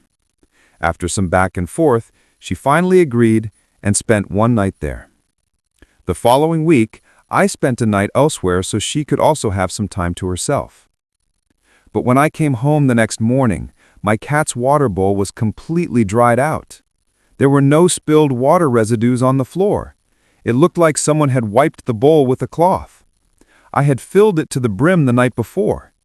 I asked her how that could have happened, but she said the cats had knocked the bowl over. But as I said, the floor was dry. My cats, who are usually very sociable and quickly cuddle with strangers, increasingly withdrew from her. In the last few weeks, they hardly left my bedroom, except to eat or use the litter box. It seemed as if they were afraid of her, which I couldn't understand, as she was usually so shy and friendly. I had an old cooking pot from the 60s that meant a lot to me. You might wonder why a cooking pot could mean so much to someone, but it belonged to my grandmother, and it's the only thing I own from her. My mother used to cook with it for me when I was little, and therefore it has great nostalgic value to me. One day, M burned the pot and didn't even attempt to clean it. She just left it on the stove and went out to smoke. When I found it in a ruined state, I had to cry. She didn't even apologize. Furthermore, she broke dishes several times and made no effort to replace them or apologize. All of this increased my frustration towards her. At this point, she had been with me for about 2 months, and she was still waking me up at night, eating my food without leaving anything, never cleaning, never leaving the house, scaring my cats, and ruining my things. I also noticed that she had stolen my prescription sleeping pills, many of them. I have a limited supply and I really need them. One day I had 20 tablets in my bedside table, And when I came home from work, they were gone. She denied it, which was quite absurd since no one else could have been in the apartment. The summer heat made the situation even more unbearable. I felt trapped in my small bedroom with my 2 cats. I never got time for myself, and only a little time with the man I was dating every 2 weeks. My apartment was messy, and I felt like I was losing control of my own home. One day, I received a message from a former elementary school classmate on Facebook. He asked how I knew M, as he had seen that I had posted that we were roommates. I explained to him that we were former colleagues and she was staying with me because she had been evicted from her apartment. He then said, "I know. Do you know why she was evicted?" I replied, "Yes, she accidentally went into her neighbor's apartment." He countered, "Yes, but that's not the whole story. She broke in and crept up to the neighbor's sleeping baby with a knife in her hand. Luckily, the father woke up, overpowered her, and saved the baby." I felt sick with fear. Could this be true? It would explain why she was evicted, but it sounded so horrible. She seemed so shy and friendly. I had so many questions, but my friend had the full police report. It turned out that the neighbors M had broken into were my school friend's ex-girlfriend and her family. It seemed that M was in a psychosis during the break-in, but that part was not public. However, it became clear to me that she had lied to me about what had happened and about the stability of her condition. My frustration, which was already great, turned into paranoia. I just wanted her to move out. However, we had a contract that stipulated a 30-day notice period. I knew that harshly telling her to leave would mean chaos, so I wanted to approach the situation as kindly as possible. I started looking for cheap hostels for her that I could suggest so she wouldn't end up on the street. I sat down with her and told her that I loved living with her, but longed for time to myself, and that the apartment was simply too small for 2 people. I explained that it was nothing personal, but that I didn't want to live with anyone right now. I said I was sorry and hoped we could remain friends. She looked absolutely devastated and said it was impossible for her to move out. I showed her the hostels I had found and said I understood it wasn't an ideal solution, but that I really needed her to move out because I felt suffocated. Furthermore, the summer heat was getting to me, as I always had to keep the door to my bedroom closed, and that affected my sleep. Finally, she said, "Okay," and promised to arrange a move, but only after the 30-day notice period had expired. I accepted this. On the first night after our talk, she got up at 4:30 a.m. and made coffee.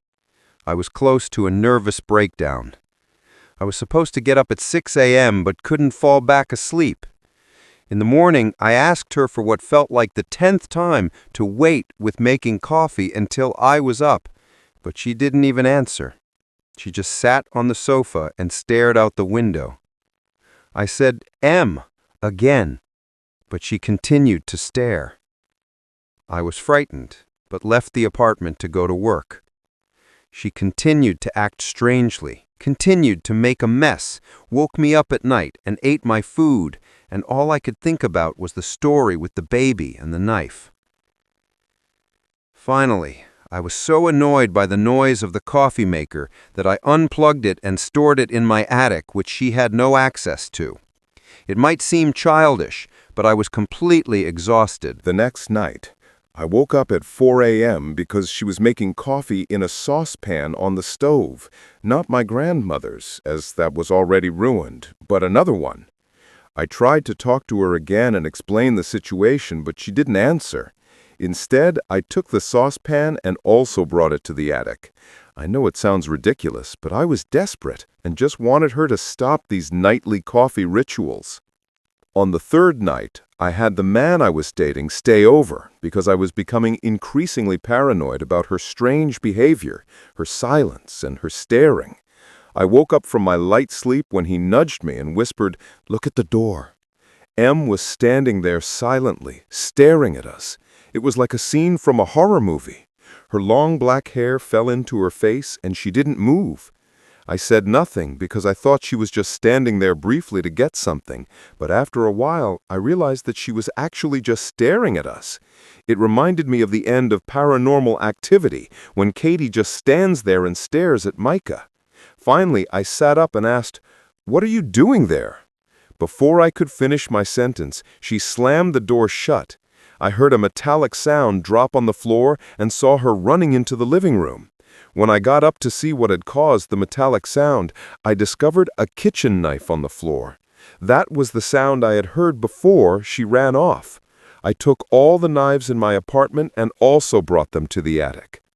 The next day, I asked a friend to visit me in my apartment so he would be there when I confronted M and told her she had to move out immediately. There were still 27 days left in the notice period, but I couldn't wait any longer. During our conversation, I tried to stay calm.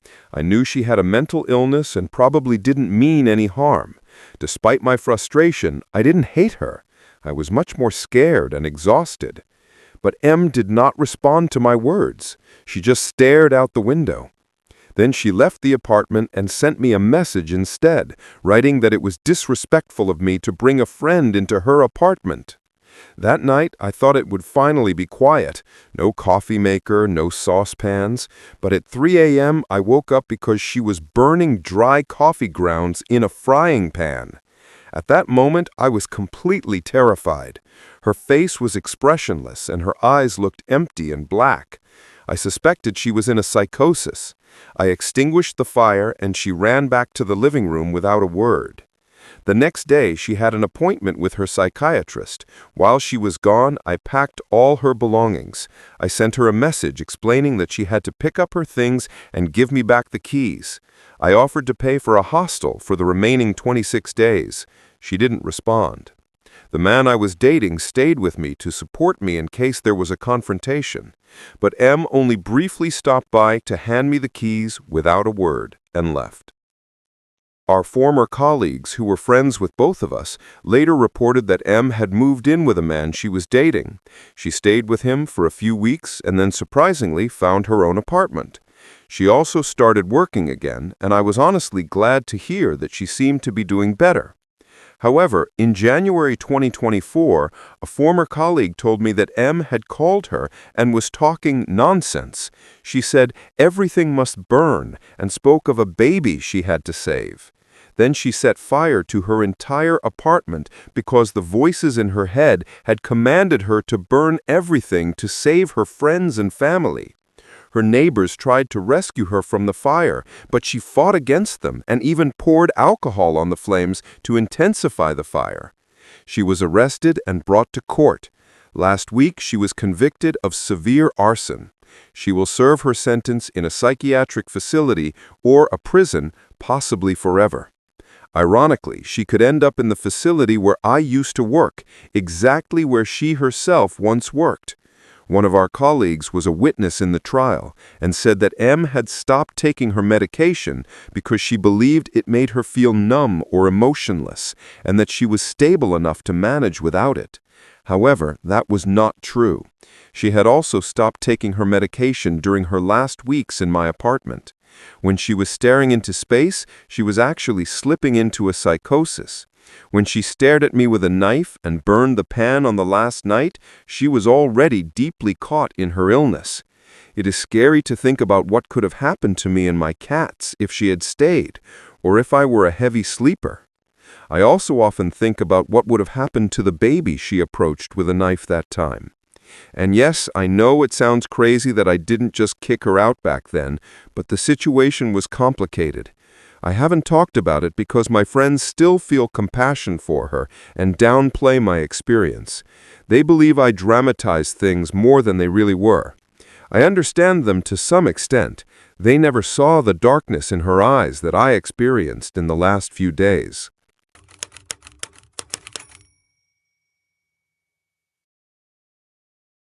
About 5 months ago, a friend of mine was excluded from his degree program because he had bad grades. He was only halfway through his lease and saw no point in staying in the city since he was only here for his studies. He told me that I could take over his lease as a subtenant, and he would only charge me half the rent for it. I thought that was a pretty good deal, of course. Although I come from this city, I thought it was time to leave my parents' house. I had already graduated and had been looking for a new job for some time, but I felt I couldn't miss this opportunity. So I took over his lease and moved into his apartment. The house itself is actually quite nice. It has 3 floors, including the basement, and is located near the university in my city. The area is not necessarily very safe, but I spent many of my student years here and never really felt unsafe. The room in the basement is quite small, but cozy.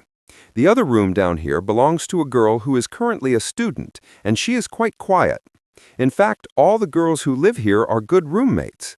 I wasn't initially thrilled about living with 3 girls, but now I see no reason why I saw that as a problem. They are all great. I am the only one in the house who is not a student, and also the only one originally from this city.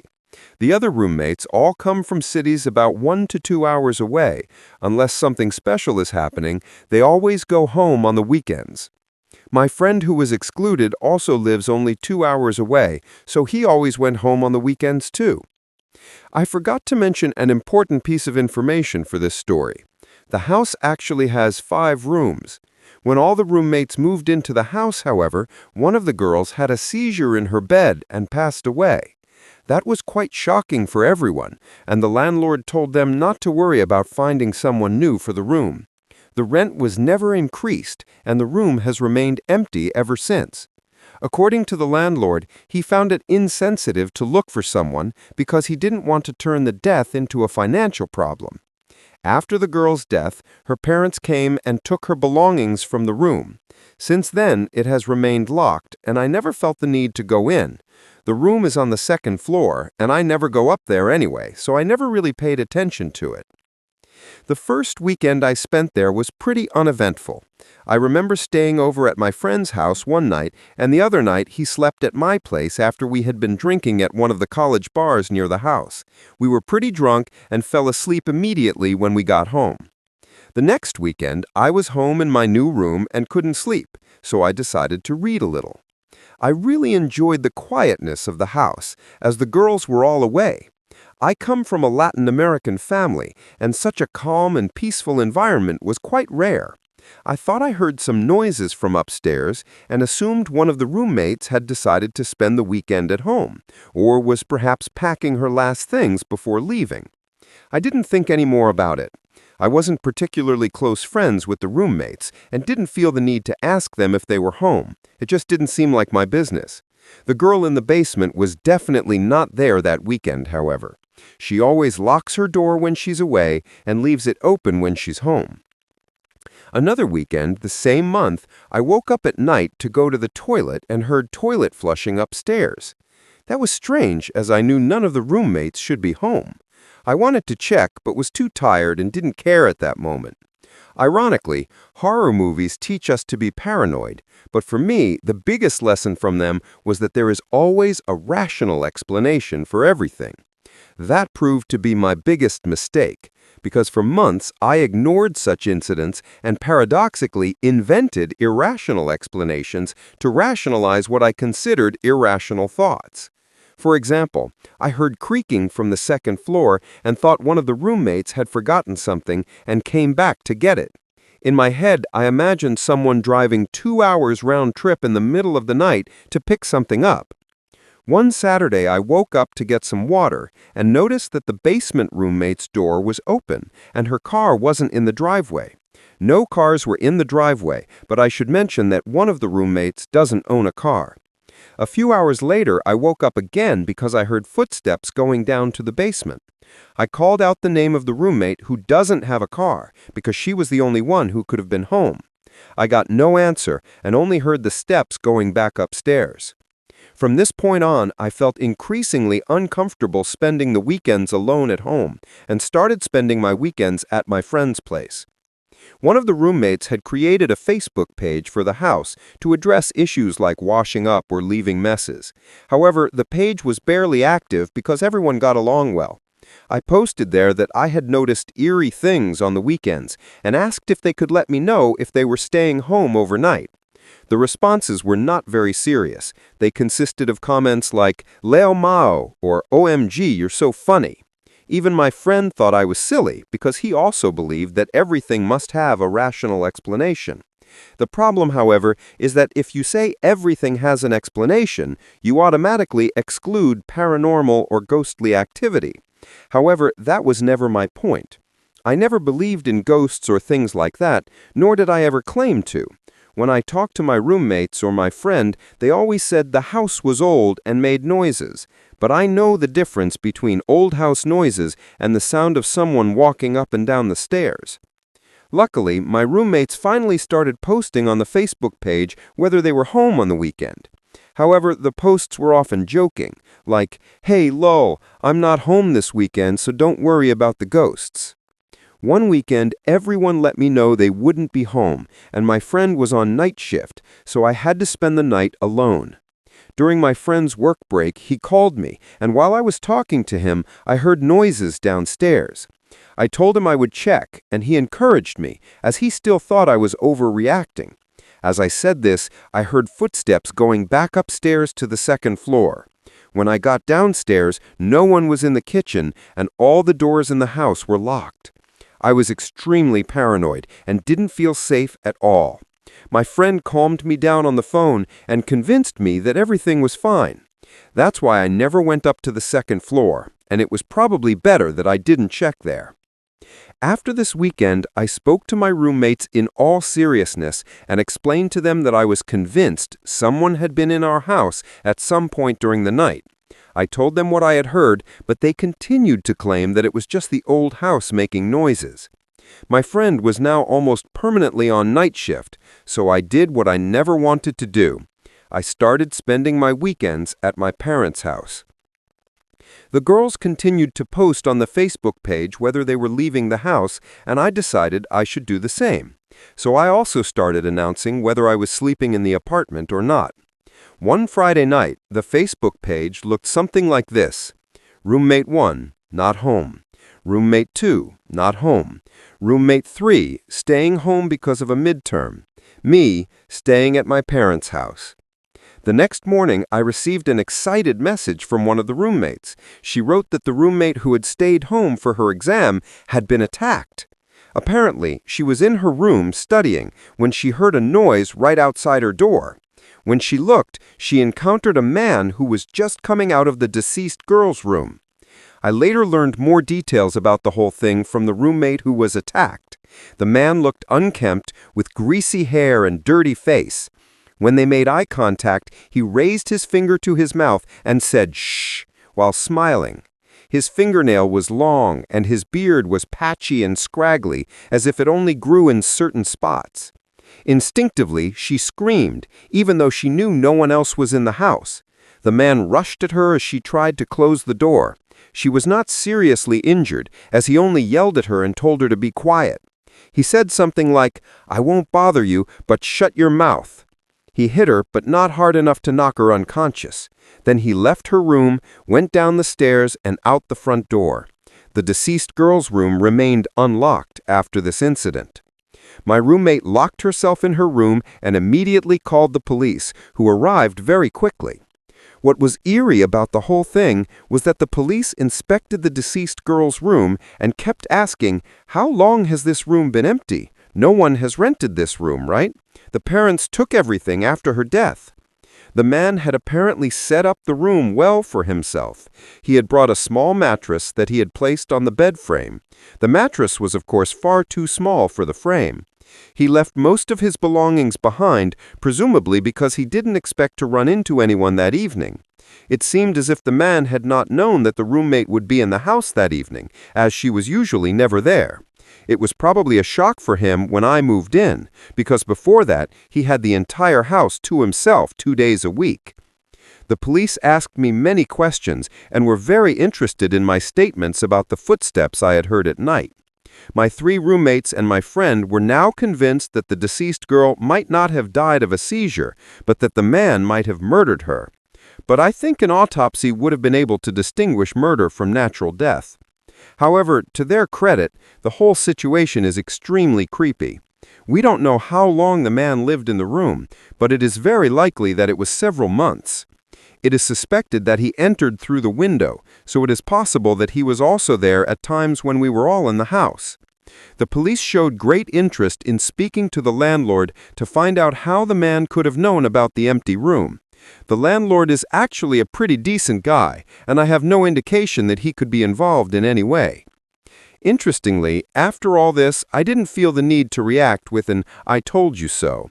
I was simply relieved that my roommate was safe, even though she looked very shaken. I just wish more people had listened to me when I told them I thought someone was coming into the house.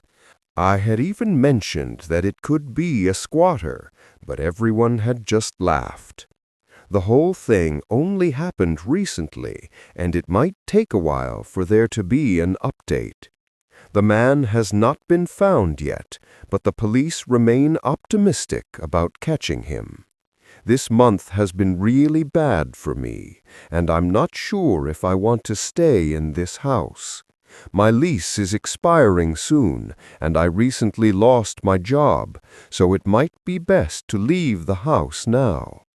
I doubt the man will come back, as all his belongings have been removed, but I still feel uneasy in this house. I'm definitely not spending weekends there anymore.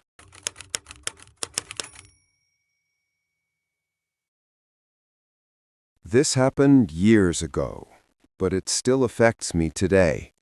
Sorry for the length of the story, but I feel like I have to tell the whole thing.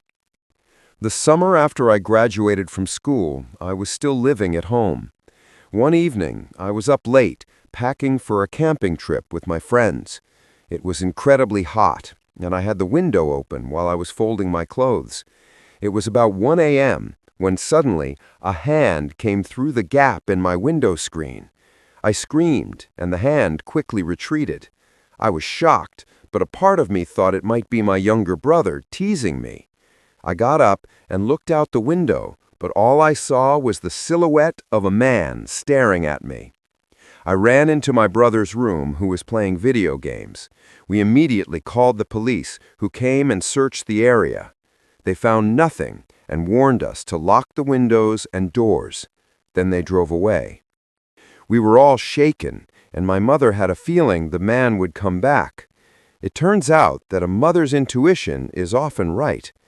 She went outside and waited on our back porch. After about 20 minutes, she saw a man dressed entirely in black sneaking into our garden along the tree line. Unfortunately, there was no fence on that side. He hid behind a tree for a few seconds, then ran to another tree and slowly moved toward my window. My mother shouted something at him and he ran away. The police came back, but again found no trace of him. I never opened that window again, not even the curtains. My parents installed motion detectors with lights, and that seemed to be the end of these incidents. About 6 months later, a friend and I moved into an apartment downtown. We were incredibly excited as it was our first own home. The apartment wasn't the best quality, but it was exciting to live in the city. The downside was that there was only street parking. After a few weeks, my car was broken into. Nothing was stolen, but a single rose lay on the passenger seat.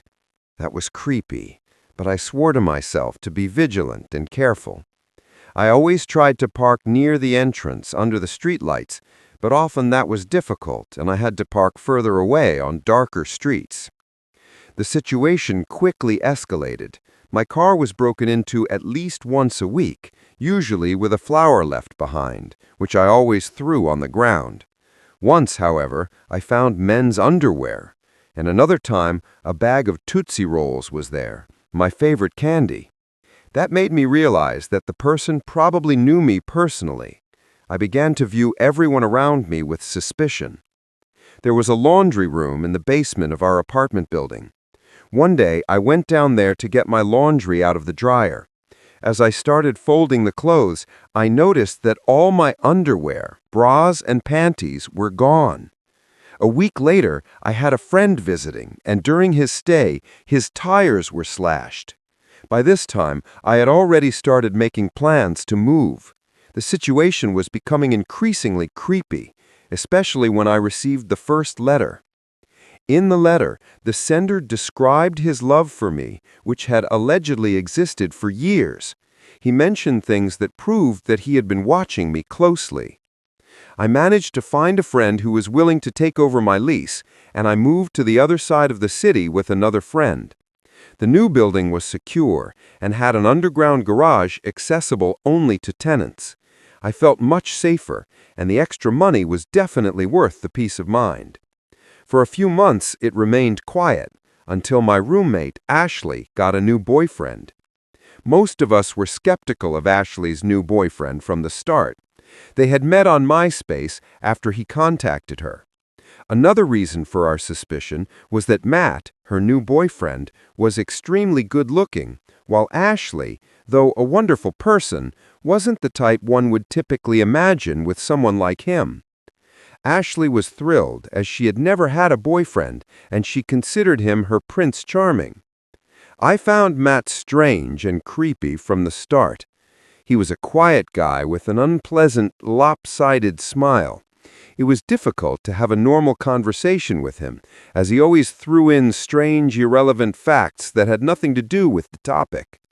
I had deleted my MySpace account when the stalking began, but I created a fake profile to find out more about Matt. His profile seemed strange. He had barely any friends, and there was no evidence that he knew the few contacts he had in real life. There were only photos of himself, and the rest of the information was vague. My friends and I cautiously tried to convince Ashley not to meet Matt anymore. Technically, he hadn't done anything wrong, but he was just strange. Ashley immediately became defensive and ended any conversation about it. Matt started spending more time in our apartment, and I looked for every excuse not to be home. One day, I came home from work and found Matt alone on my couch with a beer in his hand. Ashley had been called to work and had told him he could just wait. I was angry because I didn't want to spend time with him, so I grabbed a beer and a snack, went to my room, and closed the door. After about 30 minutes, Matt knocked on my door and suggested we watch TV together to get to know each other better because we both liked Ashley. I didn't want to, but I thought I should at least try. He put on a movie, and I tried to concentrate on it so I wouldn't have to talk to him. During the movie, I briefly looked over at him and noticed that he was staring at me with a smile on his face. Annoyed, I asked him, "What?" Still smiling, he replied, "I just can't believe it." "What can't you believe?" I asked. But he said nothing more and turned back to the movie, still smiling. This interaction sent a chill down my spine, and I felt like every hair on my body was standing up. I excused myself and locked myself in my room. Another month passed, and I barely managed to be home except to sleep and shower. Matt was practically living with us and even brought many of his belongings into Ashley's room. I really didn't want to move again, but I started looking for alternatives. On the day of their 6-month anniversary, I discovered a huge bouquet of flowers on the table and an already opened card next to it. Annoyed, I was about to leave, but decided to take a look to see what this strange guy had written to Ashley. When I opened the card, my heart started pounding. Without reading the words, I immediately recognized the handwriting. It was identical to the one in my stalker's letters. I had kept the letters as evidence and got them out of my desk to compare. There was no doubt Matt was my stalker. I immediately called the police. While they were on their way, I contacted Ashley and asked her to come home. She was at work, but said she would come as soon as possible. I was afraid to tell her the truth because I knew how much it would hurt her. The police took my statement and even went to Ashley's workplace to talk to her and explain the situation. Despite the police warning, Ashley left Matt an angry message. She shouldn't have said anything, but he disappeared without a trace afterwards. When the police investigated, it turned out that Matt had never been seen at the place where he allegedly worked. Ashley had never visited his apartment because he claimed to be staying with friends to save money for a trip to Europe. His family allegedly lived in another state, and she had never met any of his friends because he said they had fallen out because he spent so much time with Ashley. It was all a lie. In the end, she had been dating a complete stranger. We didn't even know if Matt was his real name. The police searched Matt's belongings that he had left behind when he disappeared. Ashley and I went through his things and found a sports bag. Inside were gym clothes, and in one of the compartments, about 10 photos of me. Most were taken from a distance, but one showed me sleeping.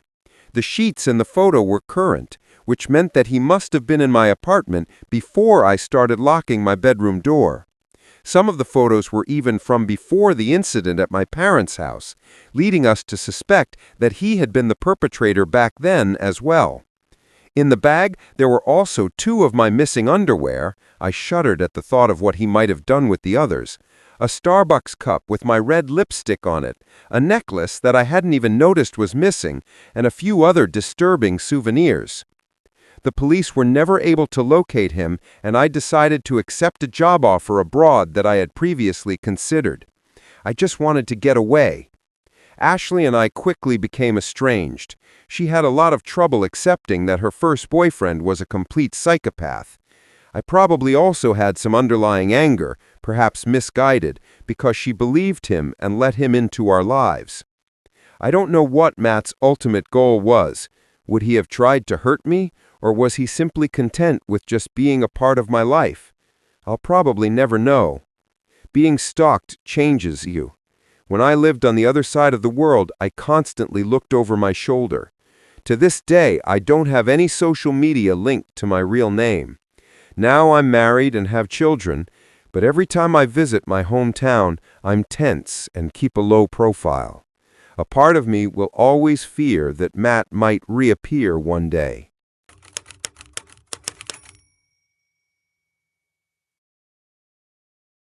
I've had problems with my dorm roommate since the start of the semester.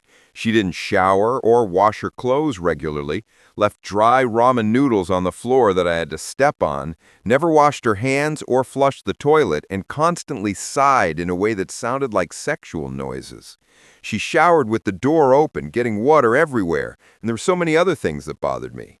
Basically, every single one of my biggest annoyances was embodied in this girl. At first, I chalked it up to her not understanding American etiquette, as she is an international student from China, but then it got creepy. A few weeks into the semester, I went home for the weekend and told her beforehand that I wouldn't be there. She made those strange, sexy sighs again, looking sad and betrayed at the same time, as if I was doing something wrong by leaving her. She said something like, "Why are you leaving me alone? I don't like sleeping alone in the room. I feel more comfortable when you're here." Mind you, I had only met this girl on move-in day and had exchanged very few words with her. I should have been more cautious then.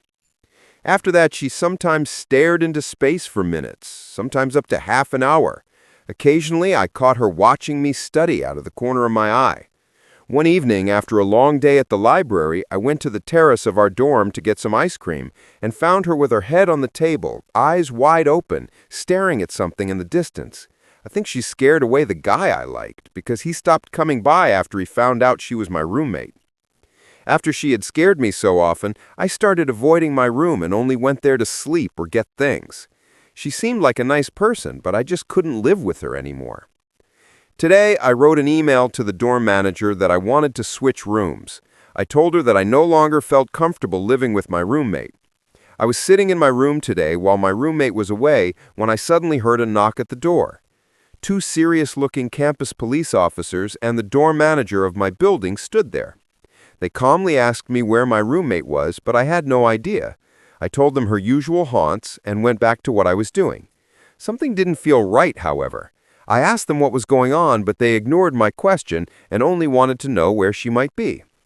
The campus police officers usually seem friendly, as there is hardly any crime on our campus and they don't have much to do. About half an hour later, there was another knock at my door. My roommate stood there, tears streaming down her face. She rushed past me to her bed and collapsed onto it. She started whimpering, screaming, and finally hyperventilating. I thought maybe someone she knew had died and regretted asking for a room change at this difficult time. I could only understand a few fragments of what she was saying to the dorm manager. "I'm sorry, I didn't mean to. I promise I won't do it again." The police officer pulled me aside and quietly asked if there was anything in the room with which she could hurt herself. I pointed to her wooden drawer where I had occasionally seen a small knife with a wooden sheath. She searched the drawer but found nothing. Suddenly, my roommate was standing right behind her and screamed, "Don't you dare go through my things! We don't want you to hurt yourself. Please calm down. You think I want to hurt my roommate? I wouldn't do that. She's just being silly. I won't hurt anyone. I just want to be left alone." Then the dorm manager pulled me out of the room and explained what had happened. She had had a big fight with her best friend. I didn't even know she had a friend, and had started sending threatening emails and even threatened to take her own life. I was completely shocked. I had just seen someone completely break down. The dorm manager told me that she had received my request for a room change and wanted to talk to me tomorrow. I told her I would be staying with a friend overnight. After my roommate calmed down a bit, I went into the room while the dorm manager and the police officer were talking to her to quickly pack a bag for the night. She apologized for her crazy behavior, and I half-heartedly accepted the apology, grabbed my things, and disappeared as quickly as possible.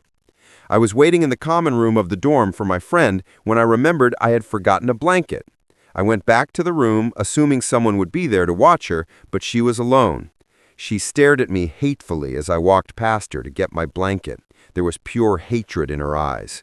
"Where are you going?" she asked in a voice I had never heard from her before. She was furious. "I'm staying with a friend," I said in the most cheerful tone I could muster. "Slumber party. We have a midterm on Friday." Not entirely true, but I was glad I could react quickly. I practically ran to my friend's dorm. I spoke with the dorm manager again, but unfortunately there were no more vacant rooms in my dorm complex. If I wanted to move to another complex, my parents would have to pay an extra $1,000. They were angry and wanted me to move immediately because the police officer had jeopardized my safety by asking me that question right in front of my roommate. They didn't want to pay because they felt it was the university's fault for putting me in this awkward situation. I was afraid she might take her anger out on me. I didn't think I could go back to my room. When I returned earlier to get my blanket, she looked like she was out for revenge. To clarify, I am female and was 20 years old when this happened. I moved out of the room completely yesterday to my new dorm. My new roommates are really great so far. My old roommate is now going to counseling, which I truly hope helps her overcome her problems. As for the extra cost for the new room, I haven't heard anything from my parents yet. I think they don't want me to worry about it.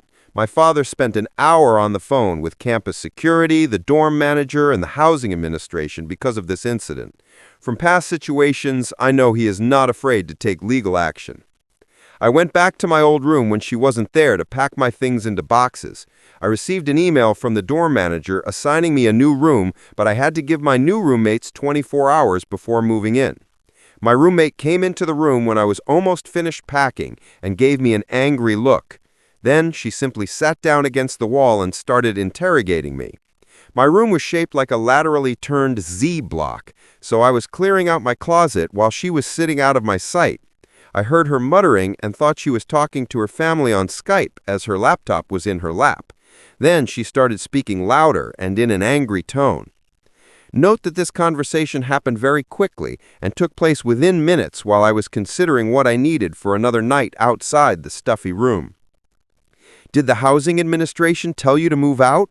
I think we both just need some distance." "Why are you being so cold to me now? You weren't like that before. Don't you like me anymore? Is it because of last night?" In my head, I thought, of course it's because of last night. But I just said, I don't handle stressful situations well, and my studies aren't exactly helping either. "Can you please tell me what I did wrong so I don't make the same mistakes with the next roommate? Did I scare you last night?" Of course, I didn't want to tell her everything that bothered me because she was already angry, and I didn't want to provoke her more. "I don't think it matters anymore," I said. "It is because of last night, isn't it? I need an answer now because I feel like everyone is leaving me and I need to know why." At first I felt a little sorry for her, but the way she said it made that thought instantly vanish. "I had a difficult time last semester too. I understand you need space to sort out your thoughts. The campus is so small that we barely have time for ourselves." "What kind of family issues?" she asked in a mocking tone. "The kind that I don't want to talk about with you or anyone else. If you'll excuse me now." I grabbed as many things as I could carry and left the room as quickly as possible. One of my new roommates later told me that she had seen my old roommate crying uncontrollably in the cafeteria at dinner. The next day, I returned with a few friends to get the rest of the heavy boxes. I explained the situation to them and asked them not to leave me alone in the room, just in case. When we were almost finished, my old roommate came into the room, but she was in a better mood this time. I truly hope that the counseling center was able to help her overcome her problems.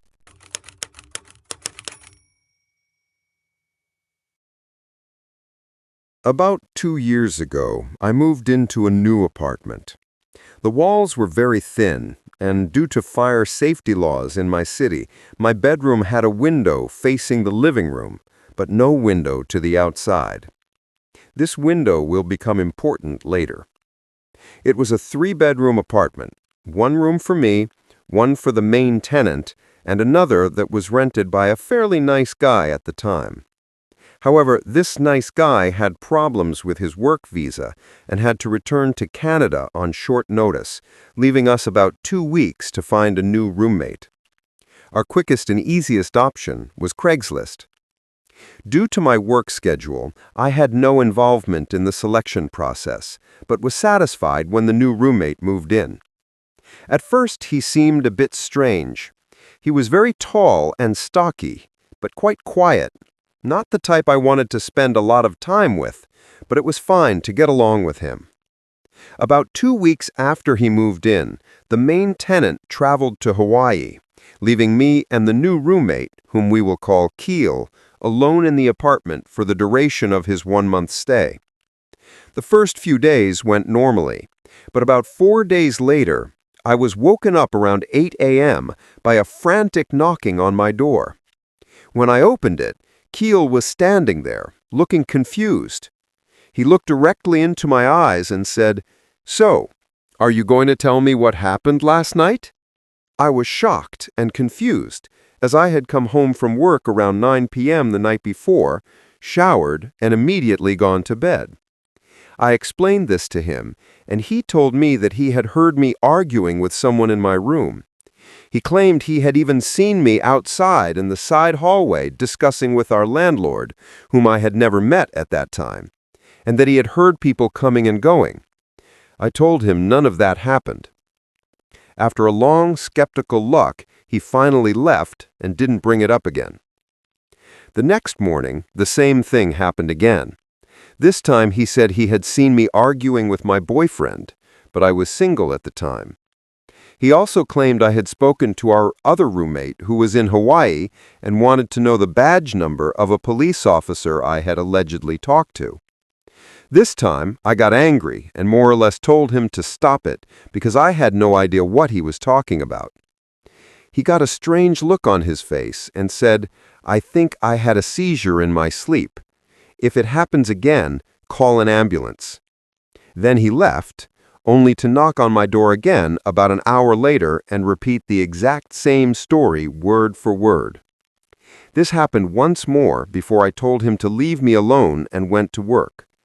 However, I was hesitant to return that night, but was too tired to find another place. A big mistake, because around 1 a.m. I woke up to doors slamming. Keel was pacing between his bedroom, the living room, and the front door, going into every room, turning the lights on and off, muttering angrily and slamming doors. Through the frosted glass window in my bedroom that led to the living room, I could see his silhouette.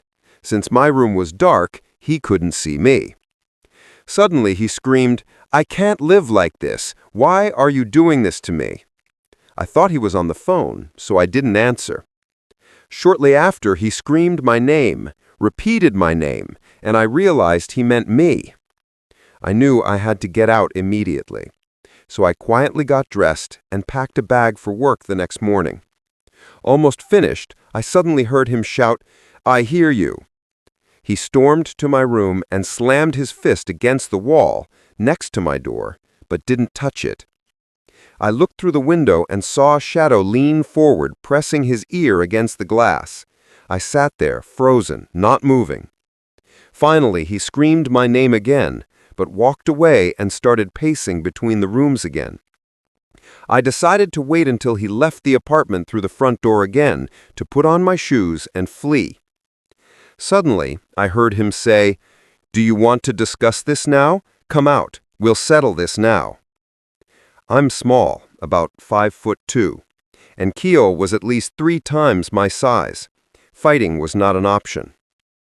After a few minutes, he turned off all the lights, opened and closed his bedroom door, and then it was quiet.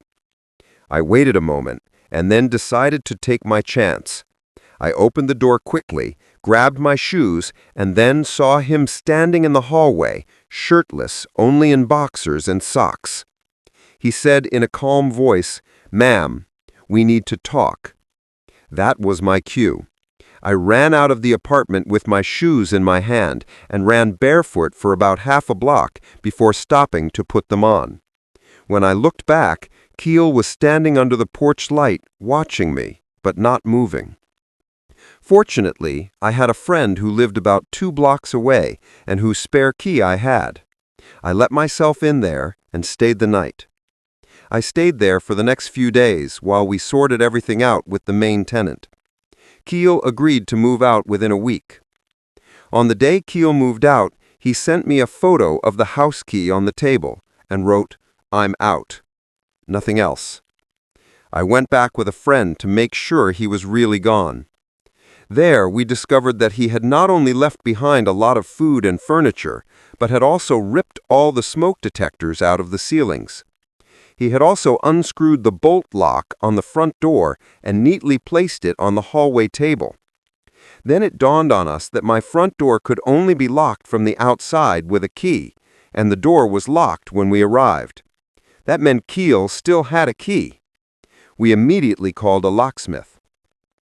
Even after the locks were replaced, I was afraid to stay there alone.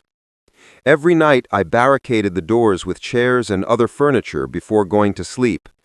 To this day, I am still afraid for my safety.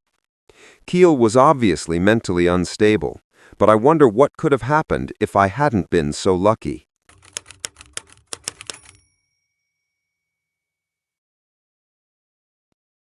Many, many years ago, before I had children, rescue animals, a mortgage, and a husband, I was a travel writer in Europe.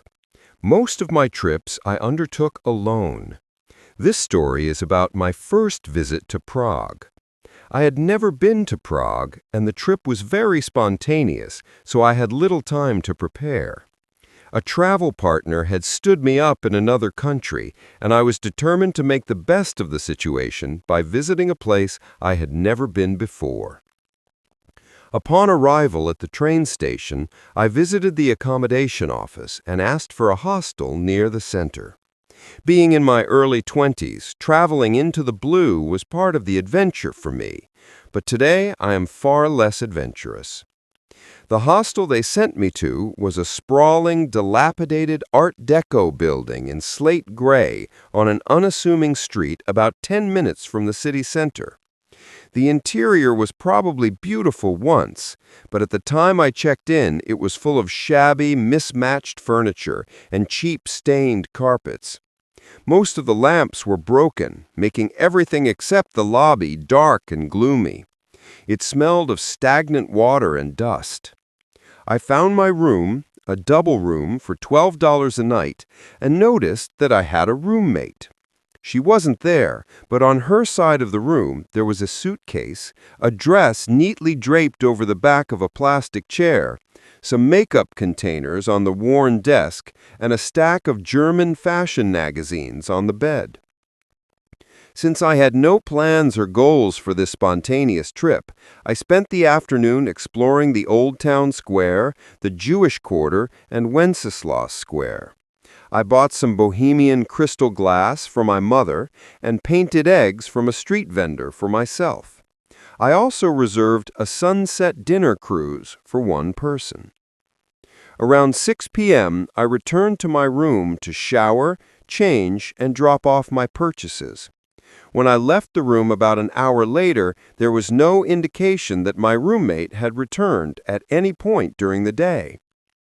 After the boat trip, I stopped at a small bar on Tynska Street and had a glass of wine. I had heard many horror stories about the dangers in Prague, but I didn't feel any more uncomfortable than in other big cities. Sure, the cobblestone streets, the fog rising from the Vltava River, the illuminated Gothic architecture and the winding alleys reminded me of Jack the Ripper and Dracula, but in a positive way. It was almost midnight when I returned to my hostel, and I was surprised that my roommate still hadn't returned. However, that wasn't necessarily unusual. Backpackers are an unpredictable lot. Maybe she had gone on a short trip, left her things behind, or was staying with someone she had met. I was surprised but not worried. I took another shower before bed, but I was surprised that something in the room had changed. Her bed was neatly made, the magazines were on the bedside table, and the dress was gone.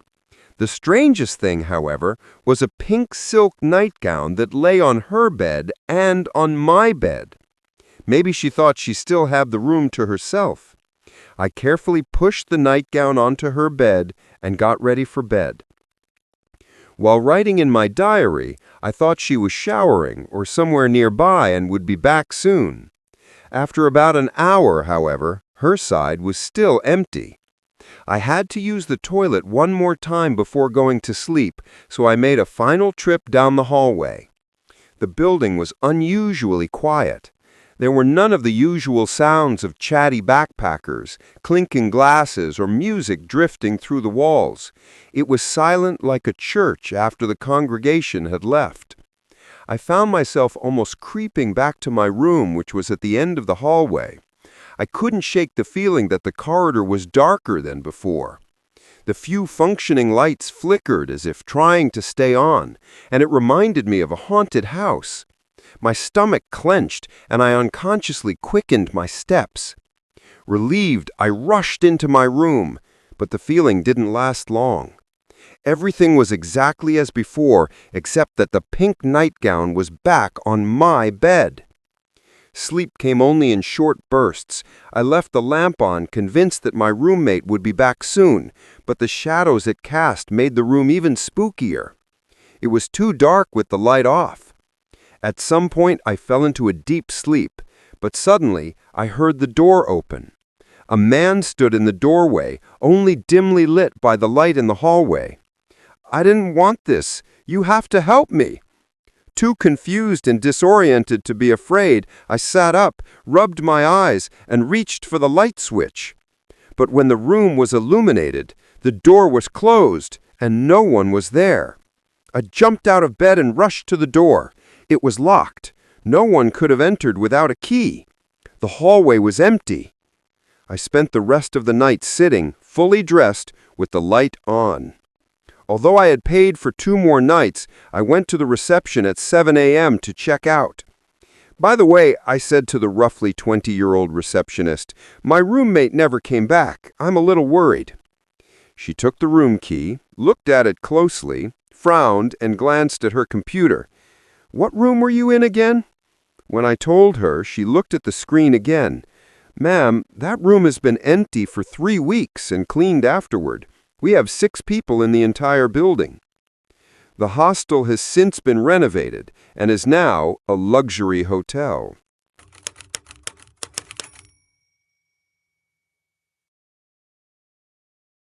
My name is Jules, and this story happened in 2002.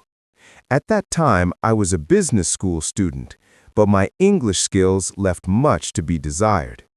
To improve, I decided to take a year off and move to Toronto, Canada, to attend an intensive language course. Since the costs were high, I found a shared apartment with other students, which had 3 bedrooms, one of which was still empty and awaiting a new roommate. My roommate, Sandro, was a Swiss-German man, tall, almost 6'6" and 265 pounds, but also very friendly. We quickly became friends. A few weeks later, Sandro told me he was planning a 1-week trip through Canada's national parks. He was scheduled to leave on a Saturday morning, while I had learned that the new roommate would arrive on the same day around 3 p.m. Sandro left the apartment at 10 a.m., leaving me alone to wait for the newcomer. The hours passed, 3 p.m., 4 p.m., 8 p.m., and finally 10 p.m., but no one came. I had a snack, watched a series on Netflix, and finally decided to just go to bed. Around midnight, I was suddenly awoken by a knock at the apartment door. I heard someone come in. Oh, that must be the new roommate, I thought, before hearing an unfamiliar voice explaining the layout of the apartment. I stayed in my room, too tired to go out, and just fell back asleep. But a few minutes later, there was a knock at my door. First once, then 10 minutes later a second time. Thinking there might be a problem, I finally got up. In front of me stood a young Japanese woman, about 25 years old. I quickly explained a few details about the apartment to her, we exchanged Instagram handles, and then we both went to our rooms for the night. In the following days, she often asked me to accompany her when she took the bus or subway. I was happy to help her, showing her the stops and the best places to find her way around, before returning to my own routine of classes and the gym. But gradually, something strange began to happen. Every evening, when I came back, she would either talk to me via messages or approach me when we ran into each other in the apartment. The situation became increasingly stressful. One evening, as I lay on my bed, I noticed a figure on the shared balcony right outside my bedroom window. She was leaning on the railing, staring at me. Her gaze was intense and unsettling. When she realized I had seen her, she quickly turned around and went back to her room. I shuddered at the thought, but tried to convince myself it was just a coincidence. Later, around midnight, after I had turned off the light to fall asleep, I glanced out the window, and there she was again. She was standing there, watching me. Our eyes met again, and then she immediately disappeared. The scene repeated itself in the following nights. Every evening, I caught her watching me from the balcony, always at the same time and always with that fixed gaze. And each time, she disappeared as soon as she realized I had seen her. But on the night before my departure, the situation took an even more alarming turn. One morning, I had to get up particularly early for an appointment. It was 5:30 a.m. when I left my room. The entire apartment was shrouded in darkness, except for the faint light that shone under the bathroom door, where I went to brush my teeth. Suddenly, I heard a sound behind me. The young woman came out of her room silently, her footsteps echoing softly on the wooden floor. She knew I was there. She saw the light under the door. I froze. A shiver ran down my spine. I stood there, in my underwear, toothbrush in hand, wondering what she wanted. But instead of turning back, she opened the bathroom door and sat down on the closed toilet opposite me. She didn't say a word, just sat there motionless, her gaze fixed on me, with a blank, almost expressionless face. The scene dragged on for long, icy seconds, during which the silence became increasingly oppressive. Then I slowly collected myself and left the room, closing the door behind me. I returned to my room very slowly, trying to show that I was not panicking about what was happening. In the days that followed, I became increasingly cautious, watching her every move, but she continued her behavior, watching me every evening from the balcony, like a disturbing shadow in the night. Until, on the night before my departure, the events became even more frightening. I was eating dinner in my room when I saw her through the window again. She was staring intensely inside. I looked away, hoping she would leave. Later, around 3 a.m., I suddenly woke up from a nightmare. I turned my head, and there she was, still on the balcony, her eyes wide open, fixed on me. My blood ran cold. This time she didn't look away. She remained motionless, like a statue. Then she abruptly turned around and ran into the apartment. My heart raced. I hurried to lock my door and buried myself under the blanket, hoping it was just a bad dream. A few seconds later, I heard footsteps behind my door. Then an attempt to open it, first gently, then more forcefully. She was pushing the handle, trying to get into my room. In panic, I remained still and held my breath. Then, everything went quiet again. I heard nothing more. She must have gone back to her room, but the night felt endless. The next day, I returned to France. She was no longer in the apartment. I think she was just fascinated to see a European. After all, I don't have a typical appearance, especially not for a Japanese woman. I can bench press over 330 pounds. Maybe she was looking for an adventure with me, or wanted to steal my passport. Take care, everyone.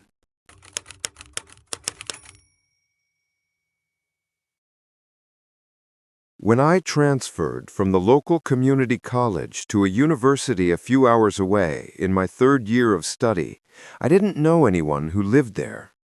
The university didn't have dorms, but it recommended apartments near the campus. It was obvious they received some kind of commission if students indicated they had found out about the apartments from the university. I was pretty broke at the time and wanted to meet new people immediately, so I chose an apartment that offered a roommate matching service. You filled out a questionnaire about demographics, hobbies, and interests, and the service found a compatible roommate. Although I had seen bad reviews about the apartment online, I decided to try it because it was under new management and the lease was only for a year. It couldn't be that bad, could it? I was assigned to another man in a 2-bedroom, 2-bathroom apartment. I was excited to move in and get to know him. I moved in a few days after the lease began, probably about 3 weeks before the start of the semester, and immediately began to regret my decision. The apartment was terrible and smelled of mold and old cigarettes. To my dismay, a used ashtray was on the coffee table when I arrived. When they said the apartment was furnished, I hadn't expected it to look exactly like an old home. My roommate showed up about a week later. When he finally came, I found out he was about 35 years old and wasn't even studying at my university. He was unkempt and smelled of old cigarettes and sweat. Over time, I found out that he had previously been homeless and had taken out a student loan to pay the application fee and the first few months' rent. However, he had never enrolled in any courses. After a few months, he stopped paying rent, and it took about 6 months for him to be evicted by the apartment management. In the state I lived in, the eviction had to be done in court, and the courts were overloaded, so the process dragged on. While he was still living in my apartment, he never changed his clothes. He always wore the same worn-out camouflage pants and a dirty, stained undershirt. I even offered him clothes that I had sorted out and that would have fit him, but he was content with what he had. He also often invited friends from his time in homeless shelters to stay with us. It wasn't uncommon to come home and see a stranger using my washing machine, even when my roommate wasn't home. If I brought someone into my room to spend time with, he would peer through a crack in the door and watch us with the creepiest expression. And he did this every single time. Over time, and with his increasingly strange behaviors, I felt more and more uncomfortable. One night, in the middle of the night, I was sleeping with a man I was dating at the time when I heard a knock on my bedroom door. It was about 3 a.m. I asked my friend to see who it was, and when he opened the door, an older, dirty man stood there, completely naked. He said he was a friend of my roommate and thought he was in the room with me. Of course, I panicked. My roommate must have let the man in, as the door was locked and the apartment was small. It was impossible that he didn't know where his friend was. I threw the naked man out and went straight to my roommate's room. He was sitting in the corner in the dark, almost as if waiting for me. I asked him what was going on, but he pretended not to know anything. I reluctantly dropped the matter as eviction notices were piling up on his door. It was only a matter of time until he was gone. After he finally moved out, I thought my problems were over. But a few weeks later, there was a knock at my door, and when I opened it, the naked man was there again, this time with a garbage bag full of dirty laundry. He said my former roommate had allowed him to use my washing machine. I prevented him from coming in and explained that his friend no longer lived there. Then I locked the door and went back to my room. A few minutes later, I heard a strange noise from my balcony. I lived on the 3rd floor and thought it was an animal. When I checked, I saw the man trying to climb onto my balcony. I threatened to call the police, and he disappeared before I could do anything. The same day, I went to the apartment management and demanded to be released from my lease. After a heated discussion, they finally agreed to let me go. Eventually, I found a nice 1-bedroom apartment and have never looked back.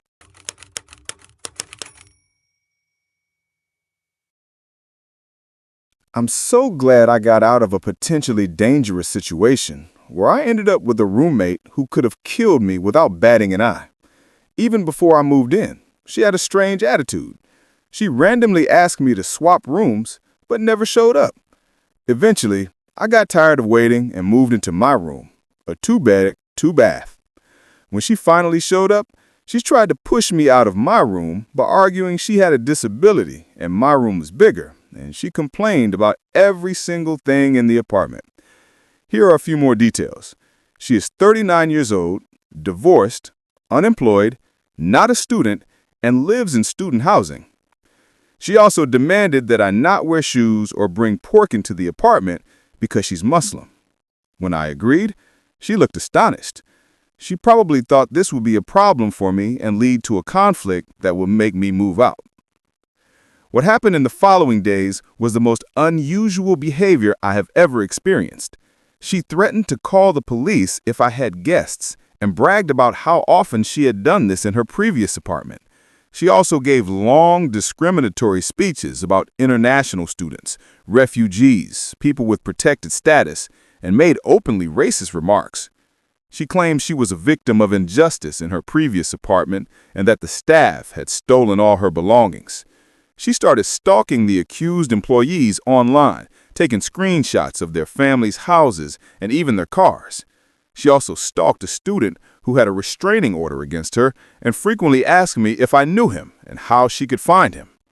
She washed shoes and pillows at 1 a.m., and when I had guests, she messaged me incessantly, threatening to kick them out until we actually left. I documented her behavior from the start and was constantly communicating with the administration about it. One night, I moved a dishcloth she had hanging on the oven handle aside while the oven was on because I thought it was a fire hazard. She then knocked loudly on my door at 11 p.m. and complained that I had touched her things. She also said she would clean up my dirt. I asked her what dirt because I hadn't made any. The pizza had gone straight from the pan to the oven. She just yelled, "Your dirt," and I simply went back to my room. Another time, she said we should use separate trash cans, since we had two. I agreed. As soon as I set up mine, she started using it. Every night at exactly 10 p.m., she disappeared for an hour and then came back wide awake and talkative. Then, she often gave speeches for hours. One night, she knocked a chat and I pretended to be asleep to avoid it. One day, she asked me if I knew who Jim Jones was. I had no idea and said no. She replied that he had the right idea. A few days later, I Googled Jim Jones and was horrified. For those who don't know him, he was a cult leader and mass murderer, a terrible person. I checked all the new groceries I had bought and found that she had opened all the spices and drinks. I threw everything away. A few days ago, I went to the laundry room to do laundry. She had 2 pairs of pants lying on the machine, so I folded them and put them on the dryer. She came in at the same time and made a big scene. "Don't touch my things, girl," she screamed at me, "for touching my things." No matter how much I explained that I just wanted to use the machine, she claimed she wanted to use it too, but had to buy detergent. I asked her if I could do a load of laundry in the meantime, and she screamed even louder. Then she threatened to call 911 and actually did. When the police arrived, she claimed I had hit her. During questioning, however, she confessed that I hadn't hit her, but that she just didn't like my tone of voice. She insulted the police and told them to just do their job and get rid of people like me. One of the police officers actually told her to shut up, but she just kept going. The list goes on. She revealed so much about herself in these nightly tirades. She had been evicted from apartments 3 times, even from her own house, which was foreclosed after the divorce. She was kicked out of 2 other student dorms. The housing administration sued her for her last eviction, but she filed for bankruptcy. I don't know exactly how that works. She appealed, but the judge denied it. The police searched her apartment and confiscated all the weapons she had because she had previously threatened staff. I am so glad I was lucky enough to be able to move into a nice brand new apartment as everything was full because the semester had just started. She is a dangerous person, and I don't understand why the administration hasn't kicked her out, even though there is so much evidence of her unusual behavior, threats, police reports, and eviction. That makes absolutely no sense to me.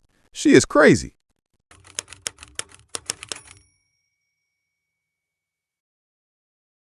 This story didn't happen to me, but to my very good friend whom we'll call Dan. Dan is a 5'10" man from Maryland. He has a distinct sense of humor, is very intelligent, and overall a good guy. We attend the same university. I will tell the story as best as I can, so please be patient. Dan moved into his dorm room in our first year of study before his roommate was there. Dan had already set everything up and had just sat down when his roommate showed up to move in his things. His roommate, whom we will call Brian, introduced himself and brought his mother and father, who helped him move in, totally normal. Dan decided to help Brian move in as he didn't know anyone in the city yet, and Brian was from another state. Together with Brian's family, Dan went to the car while Brian stayed in the room to unpack some things. Here is the first red flag in this story. When they opened the trunk, Brian's father looked Dan directly in the face and said, "Good luck, Dan." Dan thought he meant college and simply replied with "thanks" before carrying up a box, but he couldn't have been more wrong. Dan brought the box into the room when Brian suddenly freaked out. He shouted that the box contained special ingredients for a project and that Dan had probably damaged them. Strange, but everyone has their quirks. Finally, Dan helped with the rest of the move, and Brian's parents said goodbye. This time, too, Brian's father said, "Good luck." That was really strange. Later, a few people came over and asked if Dan and Brian wanted to go out for dinner. Dan agreed, but Brian stayed behind to continue unpacking. While Dan was eating, Brian called and asked if he could smoke marijuana in the room. Dan, who later wanted to work for the CDC, emphatically said no. Brian shouted something incomprehensible and hung up. Shortly after, Brian called again and asked if he could smoke marijuana in the closet. Again, Dan said no, and Brian hung up without a word. Worried, Dan and his friends went back to the room to make sure Brian wasn't smoking. When they arrived, they found him in the closet, not smoking, but eating the marijuana. Strange, right? But that was far from the worst.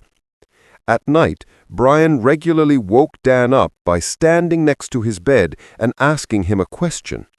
Dan answered, and Brian silently went back to his bed and fell asleep. This happened every night for a week. During that week, Brian brought a complete toolbox into the room, full of wrenches, screwdrivers, hammers, nails, screws, and power tools, things you really don't need in a dorm room. Throughout this whole week, Brian hardly ever left the room, only to eat or use the toilet. About 4 days before the deadline for changing rooms, Brian woke Dan up in the middle of the night and asked him what he thought of gay people. Dan replied that he didn't care what others do. The next morning, Dan woke up and saw Brian sitting on a chair right next to his head, staring at him. Instinctively, Dan screamed, "What the hell are you doing?" Brian replied, "I'm starting to develop feelings for you. You should move out. I don't want anything to happen to you with what's coming." After this statement, Dan left the room and slept elsewhere for a few nights until he could switch rooms. Unfortunately, there were no vacancies, so Dan couldn't move immediately. During this time, Brian began to stalk Dan. Brian slept in the closet with his tools and was working on something. Finally, Dan convinced the dorm manager to let him move into the empty room next door. After 3 weeks, Dan moved. 2 days later, there was a knock on Dan's door at 9 a.m. He thought it was friends trying to annoy him and shouted, "What do you want?" When he opened the door, 4 state police officers in full protective gear were standing there. The police officer in front said with a humorous tone, "Good luck." The police allowed Dan to get dressed and escorted him out of the building. At the end of the hallway, Dan saw Brian in handcuffs. It turned out that Brian had been building pipe bombs and other explosive devices in the room during Dan's absence. After Dan moved out, Brian had taken over the other bed and the closet for his bomb-making activities. The reason for the hazmat team was that Brian had spilled liquid mercury, which could have spread to other rooms. In his belongings, the officers also found a plan in which weapons were hidden in the city. Brian had actually planned a major attack. In his documents, Dan's name was found with a heart around it and the note, "Do not kill." This crazy roommate. I hope I never meet someone like that.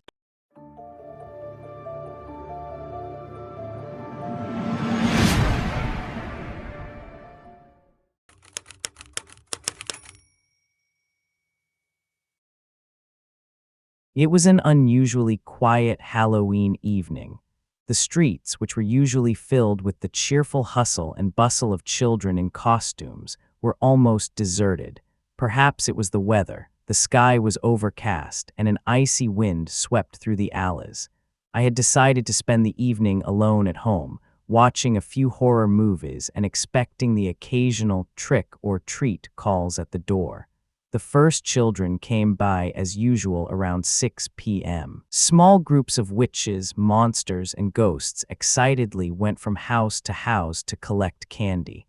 I opened the door for them, smiled, and gave them their treats. It was a pleasant routine that I enjoyed every year. However, around 9 p.m., things suddenly became strange. The streets grew quiet, and no one knocked on my door anymore. I thought maybe it was due to the cold and the children had gone home early, but something didn't feel right. It was one of those nights where you sense something is in the air, something eerie. I sat back down on the couch to continue watching my movie, but the silence in the house became increasingly oppressive. The wind howled louder outside, and I couldn't shake the uneasy feeling. Time and again, I thought I heard footsteps outside my door, but when I looked, no one was there. Just as I was about to calm down, the doorbell rang again, but this time it was different, a single, long ring that pierced the silence and made my heart beat faster. I got up, went to the door, and opened it carefully. 3 figures stood outside. They were wearing masks, but they were not ordinary Halloween masks. These were different, old, strangely detailed, as if handmade, and each one showed a grotesquely distorted face. It was hard to tell if they were meant to represent monsters or humans. The figures said nothing, no cheerful trick or treat, just silence. They simply stood there, staring at me through the terrifying masks. I held the basket of candy in my hand, unsure if I should give them any. Their behavior was unsettling, and I couldn't see their eyes behind the masks. Hesitantly, I held out the bowl of sweets to them, but they didn't move. A minute passed, and the tension grew. Finally, one of them reached for a candy, slowly and almost mechanically, as if the movement were rehearsed, but none of them spoke. A cold shiver ran down my spine. Something about them was wrong. I didn't know if it was the masks or the eerie silence that surrounded them, but I just wanted them to go away. But instead of leaving, they stayed put. They seemed to be waiting for something, I didn't know what. Uncertain, I slowly closed the door in front of them, but no sooner had I done so than I heard the doorbell ringing again, this time in an unnaturally fast rhythm. The ringing wouldn't stop. It was as if they were playing with the door, as if the noise was meant to wear me down. My heart pounded faster now, and panic began to spread in my chest. Who were these people? Why were they still standing there? I had given them their candy, yet they hadn't moved an inch. Reluctantly, I went back to the door. This time, I looked through the peephole. They were still there, motionless, like statues being pushed back and forth by the wind. Their masks looked even more terrifying from this perspective. I couldn't see their faces, but the empty, disturbing stare behind the masks was driving me crazy. I considered calling the police, but the thought seemed excessive. It was just children, or maybe they just wanted to scare me. But the longer I looked through the peephole, the more I felt I was making a mistake. These children were too quiet, too unnatural in their movements. I took a deep breath and opened the door a crack. "Can you please leave?" I asked, trying to stay calm, but my voice trembled. No answer. They just stood there, the wind playing with the shreds of their costumes, but they themselves didn't move an inch. As I was about to close the door again, I suddenly felt something heavy press against it. One of them was holding the door fast. Panicked, I took a step back as the door slowly opened wider. The one holding it was now fully visible. It was one of the masked figures, and the hand pushing the door open was strangely large and heavy, as if it didn't belong to a normal person. The other two stood motionless in the background, watching me. My throat was dry and I couldn't form a clear thought. I stepped further back and the figure entered my house. He was tall, much taller than I had assumed from a distance. The mask covering his face showed a grotesque smile that made me even more uneasy. It was a smile that seemed neither friendly nor human. I finally managed to speak. "What do you want?" I asked, but the words sounded weak and fearful even to my own ears. No answer. The masked figure moved slowly toward me, his movement unnatural, as if his joints were incorrectly assembled. The other two were still standing outside, as if keeping watch. My thoughts raced. Should I run away, call the police? But I couldn't move. It was as if the presence of these figures held me fast, as if their mere existence drained the strength from me. The room seemed to fill with an oppressive darkness, even though the lights were still on. Then, without warning, the masked figure abruptly turned around and left the house as if nothing had happened. But I felt that this was only the beginning. After they left, I felt like I was in a nightmare. Minutes passed, but I could barely move. The door was open. The wind blew coldly through the hallway, but I felt paralyzed. The masks, the silence, the way they moved, none of it made sense. I tried to calm down, telling myself it was just a stupid prank, but as I finally closed the door and sat on the couch, time seemed to blur. Something was different. The world around me felt distorted, as if something had changed, as if I had slipped into another reality. The night passed slowly and I couldn't sleep. Again and again, I heard the faint echo of the doorbell in my head. Every time I closed my eyes, I saw their masks, those eerie faces staring at me as if they wanted to tell me something. But what was it? What did all this mean? Around 3 a.m., I decided to go outside to get some fresh air. Maybe it would help clear my head. But as I walked down the street, I noticed that all the houses were dark. No Halloween decorations, no lights, nothing. It was as if the whole street had been abandoned. I sensed that something was wrong. The nightmare had only just begun. As I walked down the street, I realized it was unnaturally quiet. No cars, no people, no signs of life. It was as if the whole city had fallen into a deep sleep while I was the only one still awake. The Halloween decorations that had been visible everywhere earlier in the evening were gone. The houses, usually adorned with lights, stood dark and deserted. Not a single pumpkin, not a flickering light, nothing indicated anymore that it was Halloween. My breath quickened, and I began to wonder if I was hallucinating. How could everything have changed so quickly? I wanted to go back into the house, but something inside me stopped me. An inner instinct told me there was no point in retreating. Something terrible was going on, and I had to find out what it was. My gaze wandered down the street until I saw something unusual at the end of the road. A single street lamp flickering in the dark, and underneath it stood something. It was hard to make out, but the outlines were clear.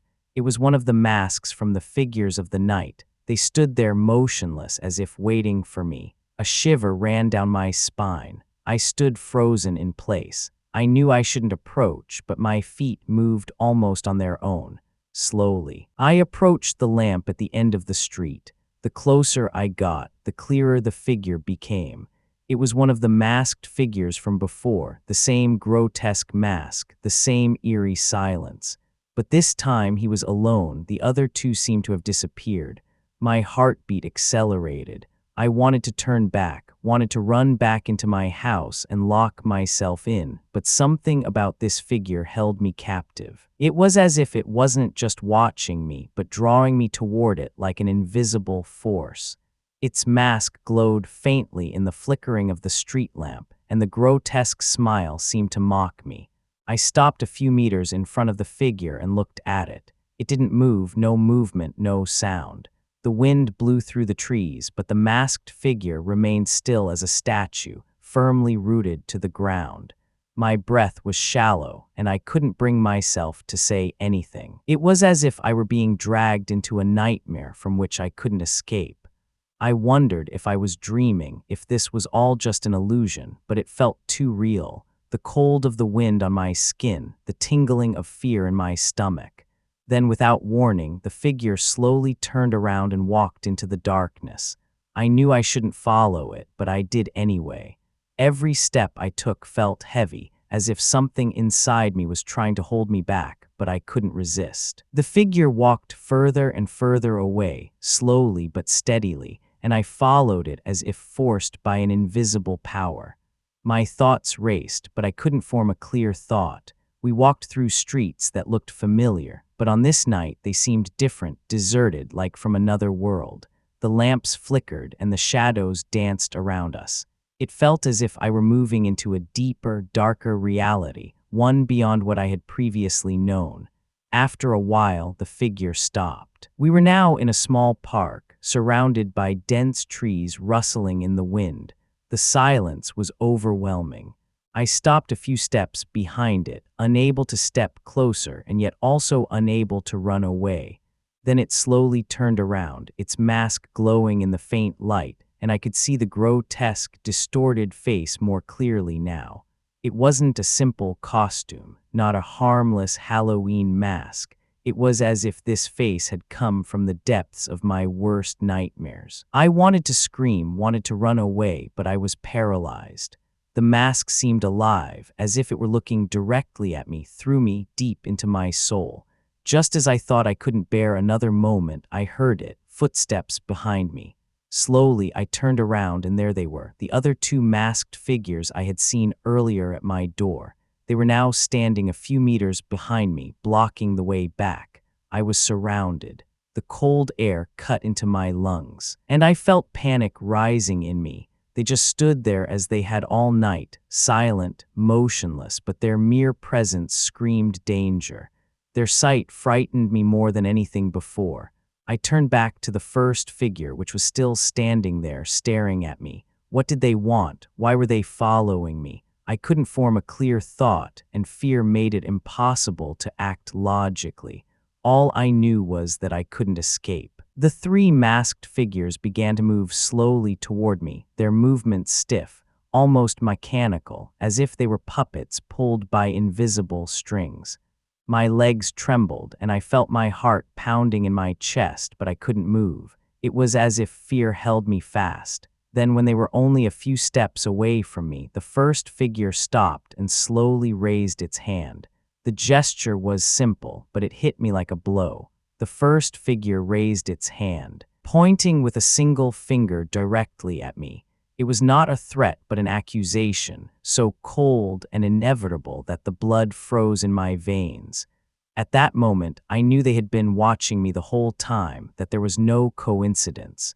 Everything that had happened, the ringing at the door, the masks, the silence, was geared toward leading me here, to this moment, to this revelation. But what did they want from me? What had I done to attract their attention? The three masked figures now stood in a tight semicircle around me, their faces, or rather their masks, staring at me incessantly. The grotesque smile on their masks now looked even more distorted, even more threatening, as if they might strike at any moment. But they did nothing, they just stood there. The tension grew with every second, and I felt as if I were about to lose control at any moment. It was as if they were playing with me, torturing me without ever actually striking. I couldn't form a clear thought anymore. All I felt was pure, immeasurable fear. Suddenly, I heard it, a faint whisper, so subtle that I wasn't sure if it was real at all. The masked figures didn't move, their masks remained fixed on me, but the whisper seemed to come from them. It was as if the darkness itself was speaking to me, forming words I couldn't understand. The whisper grew louder, swelling until it filled my head. The words were incomprehensible, distorted as if coming from another world, but the meaning was clear. They wanted to warn me. Of what, I couldn't say, but the fear became unbearable. My hands began to tremble, and I felt sweat running down my back. The masked figures still hadn't moved, but the whisper in my head became so loud that I thought I would lose my mind. It felt as if I were trapped between two realities, the world I knew and another. Much darker world that wanted to swallow me. I wanted to scream, but my voice failed me. All I could do was stand there motionless and hope that the nightmare would end soon. But deep inside me, I knew this was only the beginning. The cold suddenly became unbearable. It was as if all the warmth had been sucked out of the air, and I could barely move my limbs anymore. Every breath hurt, and I felt as if my body itself was slowly freezing. The masked figures remained motionless, but their presence intensified the cold. My legs felt like lead, and I couldn't move an inch anymore. It was as if the air itself had trapped me, as if I were trapped in another reality.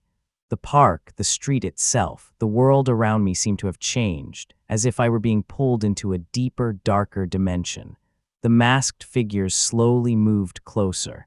It wasn't a fast, aggressive step, but a slow, agonizing movement that only increased my fear. Their rigid masks seemed to mock me, and the grotesque smile on their faces looked increasingly eerie. I knew I had to do something to free myself, but my body didn't react. It was as if my mind had been disconnected from the rest of my body, as if I were just an observer of my own fate. Then the realization came. It wasn't a sudden insight, but a quiet, clear understanding that settled in my mind. These masked figures were not human. They were something else. Something that didn't belong in this world, perhaps never had.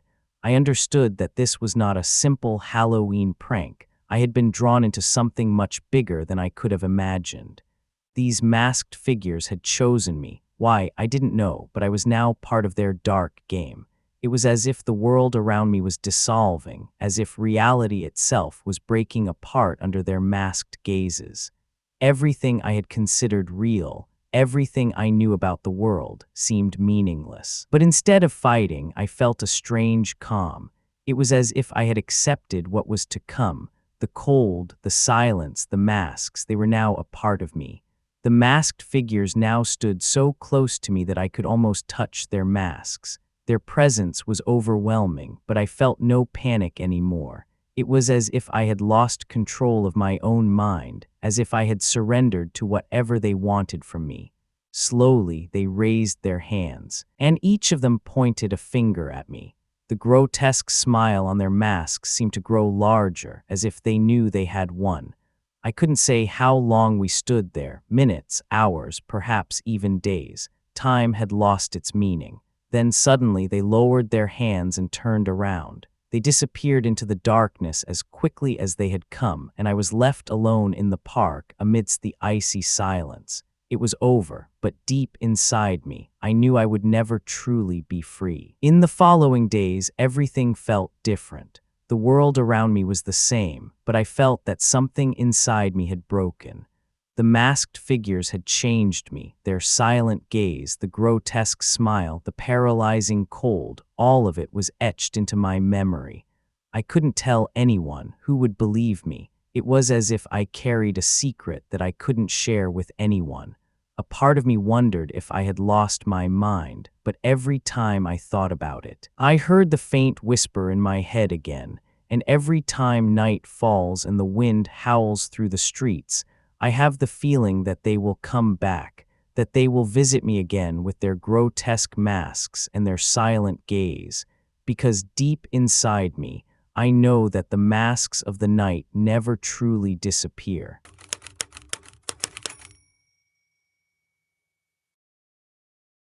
It was a few days before Halloween when I received the strange package. It was in my mailbox without a sender or stamp, just a plain white envelope with my name on it. At first, I thought it was a joke, a harmless invitation to a Halloween party. But when I opened the letter, I only read a short, cryptic message. Come to the house that everyone has forgotten. October 31st, midnight. I was confused and curious at the same time. Which house were they referring to, and why had I received this invitation? There was no address given, no clue to help me find the forgotten house. Yet I felt an inexplicable pull. The thought of not knowing who sent me this message made me nervous, but also curious. I asked some friends if they had received similar invitations, but no one knew anything. They all seemed to dismiss it as a bad joke, but something about the message wouldn't let me go. It felt as if this house were real, as if it truly existed somewhere in the city and was waiting for me. The days passed and Halloween approached. I couldn't forget the invitation. It seemed to haunt me like a constant whisper in the background of my thoughts. Although I knew it was irrational, I decided to investigate the matter. On October 31st, as night fell, I set out to find the forgotten house.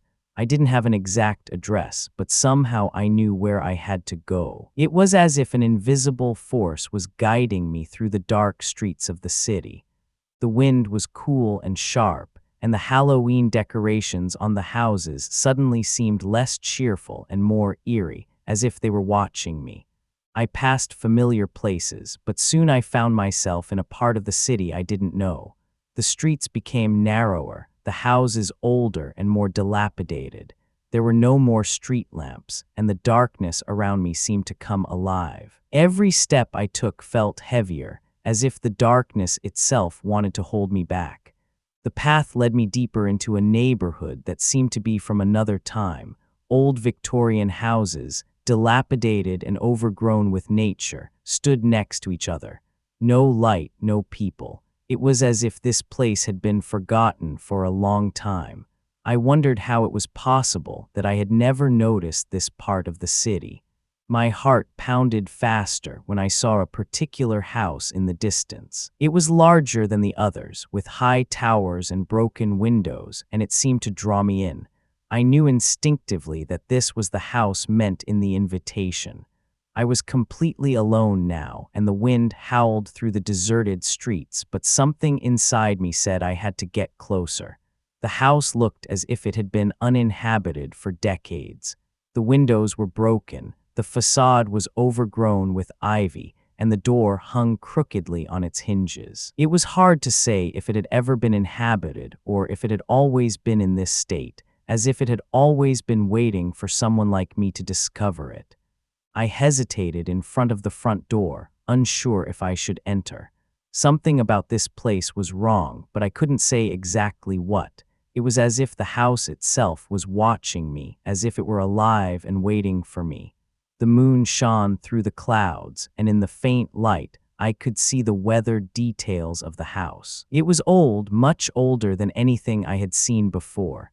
I knew I shouldn't be here, but it was too late to turn back. The invitation had led me here, and now I stood before the door of this forgotten house. My hand trembled as I reached for the rusty doorknob. The wind seemed to fall silent for a moment, as if the entire world was holding its breath. Slowly, I opened the door. It creaked loudly, and a cold draft struck me. The inside of the house was dark, and I could barely make out anything. But it wasn't the darkness that scared me. It was the feeling that I was not alone, as if something was waiting for me in the dark. Despite the fear that seized me, I stepped over the threshold. The interior of the house was in even worse condition than I had expected. The furniture was dusty, the wallpaper torn, and cobwebs hung from the ceilings. It looked as if no one had been here for decades. But the silence was unnatural, so deep and complete that every sound I made seemed twice as loud. I couldn't help but feel that the house had been waiting for me. Every step I took made the floor creak under my feet, and the dust floating in the air seemed to move in strange patterns. It was as if time had stood still here, as if the world outside had moved on while this house was trapped in an eternal moment. I walked further into the hallway. The darkness around me grew denser, and the cold increased. Everywhere I looked, shadows seemed to lurk. It was as if they moved, but always outside my field of vision. My steps slowed, and my breath was shallow. Every room I passed was empty, but the feeling of presence grew stronger. It was as if the house itself was alive. I couldn't explain it, but it felt as if it were watching me, as if it knew my thoughts. Every breath I took seemed to echo off the walls, and I wondered if I was still alone. Then I heard it, a faint scratching sound coming from one of the rooms. The scratching sound came from upstairs. I hesitated, my heart pounding faster, and I considered simply turning around and leaving. But something held me captive. It was as if the house was calling me, luring me deeper into its dark corridors. Against my better judgment, I started to climb the old, creaking stairs. Every step groaned under my weight, and the noise got louder the higher I went. It was as if something was waiting for me in the darkness, something just waiting for me to get closer. The cold was almost unbearable now, and I could see my breath in small clouds in front of me. My hands trembled as I gripped the railing tightly. Once upstairs, the narrow hallway led me to a door at the end of the corridor. The scratching was now clearly audible, as if something on the other side of the door was trying to break free. My head was full of thoughts. Was I crazy? Had I imagined all of this? But the noise was too real to ignore. I stood in front of the door, my hand trembling as I reached for the knob. A part of me wanted to run away, but I couldn't. It was as if I had no choice. Slowly, I turned the handle down, and the door opened with a slow, agonizing creak.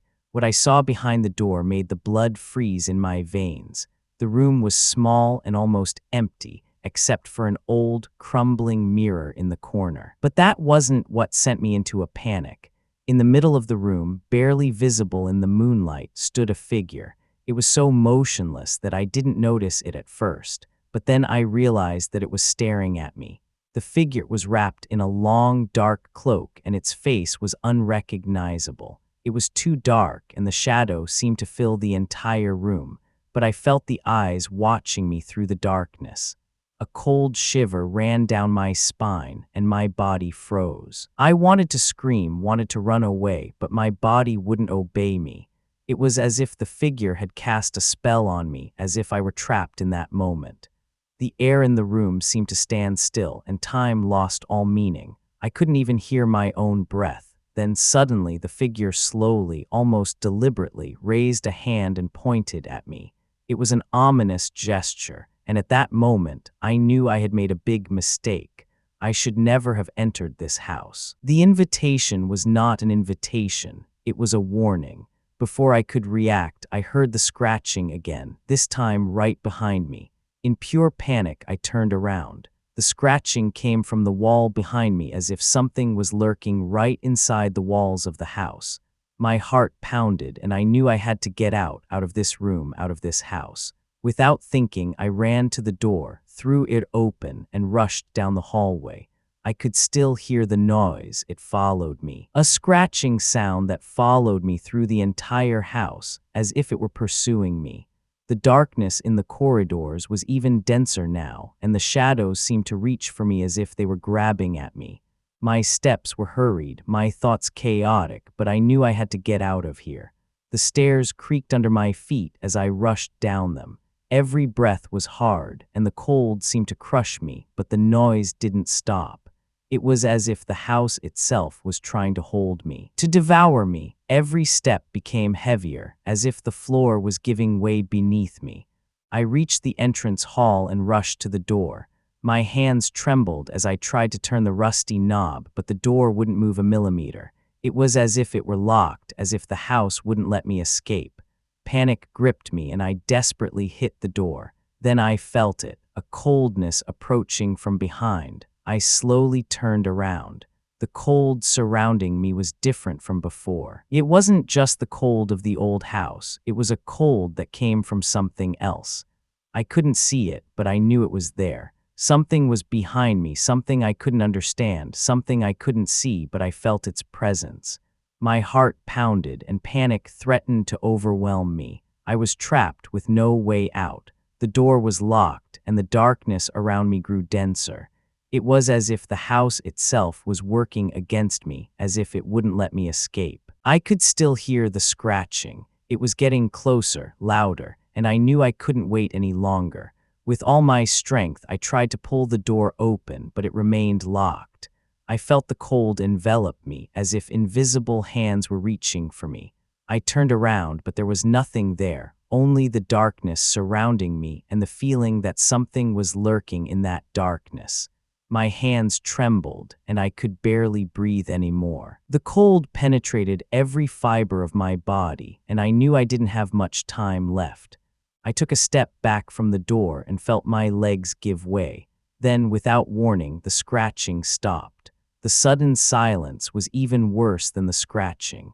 It was as if the entire house was holding its breath, as if something in the darkness was waiting for the right moment. My heart hammered in my chest, and I could barely think clearly anymore. The darkness around me seemed to move, as if it were alive. I stood in the entrance hall, unable to move. Every breath was difficult, and the silence seemed to creep into my thoughts. It was as if I were alone in this huge, forgotten world, trapped in a house that should have been dead long ago. But something in this house was alive, something that was watching me. The door was still locked, and I knew I couldn't escape. The figure upstairs, the scratching in the walls, it all felt connected. As if part of a larger plan I couldn't understand. I tried to calm myself, to tell myself that I was just hallucinating, but deep inside me, I knew that what I was experiencing was real.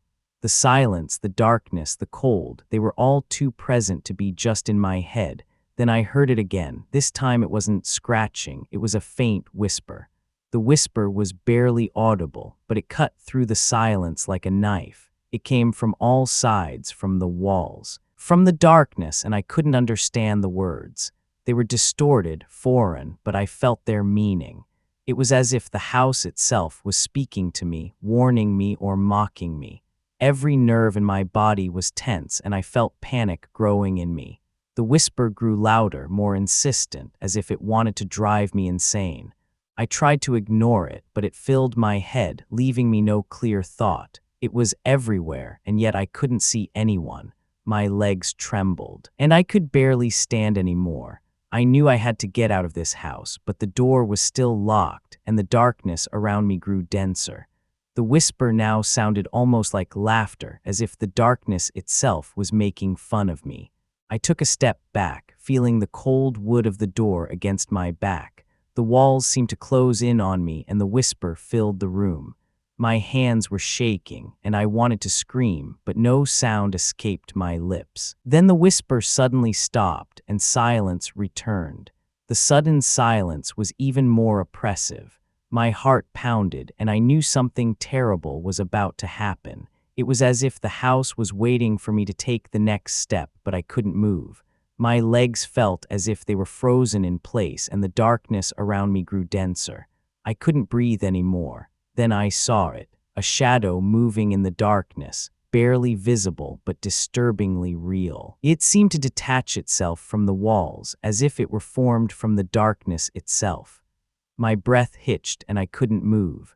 The shadow floated silently across the room towards me. Every muscle in my body was paralyzed, and I could only watch as the shadow got closer. It wasn't a human, not an animal. It was something else, something I couldn't understand. The air around me became icy, and I felt the cold penetrate my bones. I wanted to run away, but my body wouldn't react. The shadow was right in front of me now, and I felt it envelop me. It was as if I were being pulled into the darkness itself, as if the reality around me was blurring. Then I heard it again, the whisper, this time louder and clearer. The words of the whisper were now clearly audible, and I suddenly understood what they were telling me. They told of the house, of its past, of all the people who had entered it and never returned. It was not an ordinary house. It was a place of forgetting, a place that devoured the souls of those who entered it. The realization hit me like a blow. This house was alive. It wasn't a building of stone and wood. It was a being that lived off the fears and despair of those who were lured into its walls. I was just the next in a long line of victims who would never escape. The whisper grew louder, more urgent, and the words burned themselves into my mind. There was no escape. I was trapped in this house, trapped in the darkness that surrounded it. The shadow that enveloped me was only the beginning. I knew I would soon become one with the house, just like all the others before me who had entered. Panic threatened to overwhelm me, and I wanted to scream, but no sound came from my lips. The darkness was everywhere now, and the whisper was the only thing that still existed. It told me of my fate, of the endless darkness that awaited me. I knew I was lost, with my last strength. I tried to break free from the grip of the darkness. I wasn't ready to give up yet, not ready to surrender to this house. My hands gripped the door, and I pulled with all my might, but it remained locked. The darkness around me seemed to solidify, to become denser, and the whisper grew louder, more menacing. My thoughts were a blur, and I could barely think clearly anymore. All I wanted was to get out of here, back into the real world. But reality seemed to fade further and further away, as if the house itself were swallowing it. Every breath became harder, and the cold penetrated deeper into my body. I turned around, looking for another exit, but there was none. The darkness was everywhere, and the shadow that had enveloped me was now a part of me. I felt my strength fading, my thoughts growing weaker.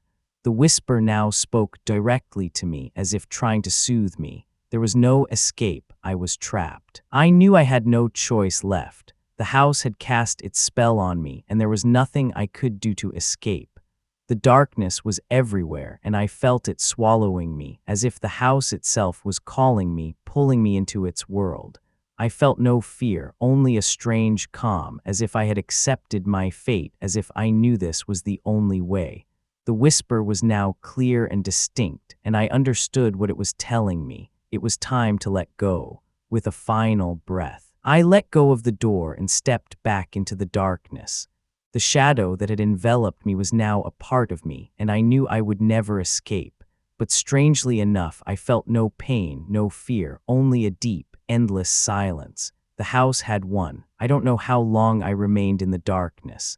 Time had lost its meaning, and the reality I once knew was just a faint memory. The house had swallowed me, just as it had swallowed all the others who had entered. I was now a part of it, part of its endless story. The whisper that had once driven me mad was now soothing, almost like a lullaby. The darkness that had once terrified me was now my home. The house had found me, and I had found it. There was no way out, but strangely enough, I no longer felt lost. I was home.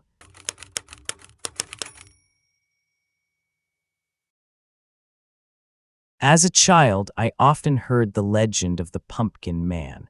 It was one of those stories they told in our town every year on Halloween, but never really believed. The Pumpkin Man, so the story went, was a grim figure who appeared in the fields on the night of the dead, always with a glowing pumpkin as a head. Whoever encountered him would be taken by him and never return. My grandmother often told these stories when I was little. She warned me not to go out into the fields after dark, especially on Halloween night. But back then, I only considered it superstition, a scary story meant to keep children from going out at night. But as I got older, I kept hearing reports of people who claimed to have seen the Pumpkin Man. There weren't many, but those who spoke about it always described him the same way: tall, thin, with a pumpkin for a head whose eyes and mouth glowed with an eerie grin. Every time someone set foot in the fields that night, they disappeared without a trace. Some said it was just coincidence, others said it was an accident. But deep inside me, the fear of this figure grew. As this Halloween approached, I decided to follow the old myth.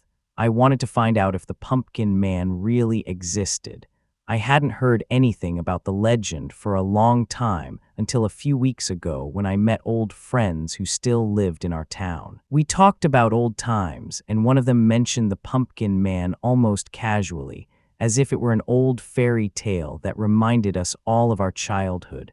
But when he talked about it, I saw the expression on his face, a mixture of skepticism and real fear.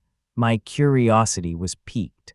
Why had these old stories persisted so stubbornly in our town? Could there really be some truth to it? So, I decided to go out to the fields this Halloween night and see for myself. I was an adult, rational, and finally wanted to prove that it was nothing more than a myth. My friends strongly advised me against it. They said it was stupid to go out into the fields at night, especially at this time of year. They reminded me of the missing people who were supposedly taken by the Pumpkin Man, but I just laughed it off. I was sure it was just coincidence. Old stories exaggerated over the years. The closer Halloween got, the more determined I became. I wanted to know the truth. The fields weren't far from the town, and I knew the way well. I had spent many nights out there, but this time everything felt different, as if the darkness itself was waiting for me. On October 31st, shortly before midnight, I set out. The fields lay still under the black sky when I arrived. The moon shone faintly through the clouds, and the wind carried the rustling of the dry leaves with it. I walked along the narrow path that ran between the cornfields. Everywhere around me, the withered stalks loomed like silent witnesses to past harvests. It was eerily quiet, no sound, no animals, not even the distant call of an owl, just the wind quietly sweeping through the cornfields. I held a flashlight in my hand, but it seemed to illuminate almost nothing, as if the darkness that night were denser than ever before. The farther I went, the more uneasy I felt. It was as if the field stretched endlessly, as if I had entered a labyrinth of stalks. The path I knew so well suddenly seemed unfamiliar. I couldn't see the edge of the fields anymore, and the moon had disappeared behind the clouds. My steps slowed, and the feeling that I was not alone grew stronger.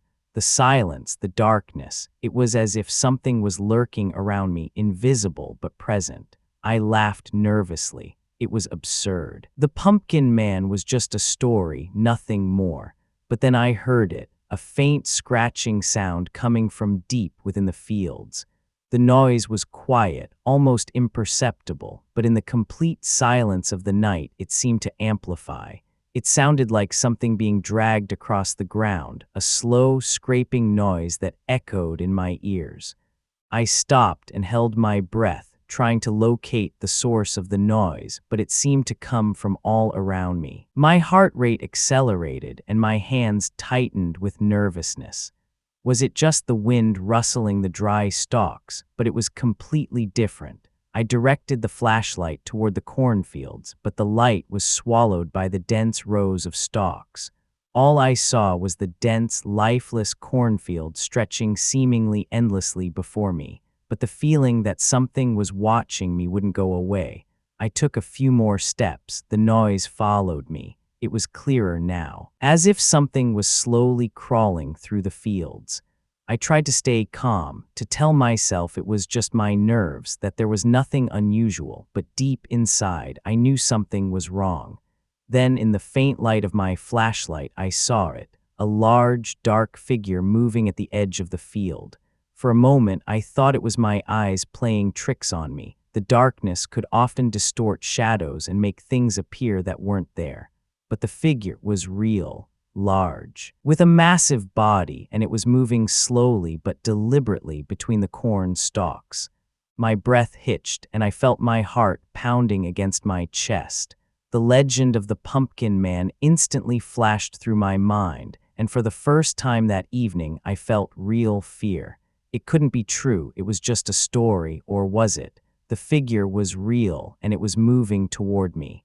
I took a step back, trying to direct the flashlight beam onto the figure, but the light suddenly flickered, as if the darkness were swallowing it. For a moment, I could see the outlines more clearly, a massive body, and to my horror, a glowing pumpkin instead of a head.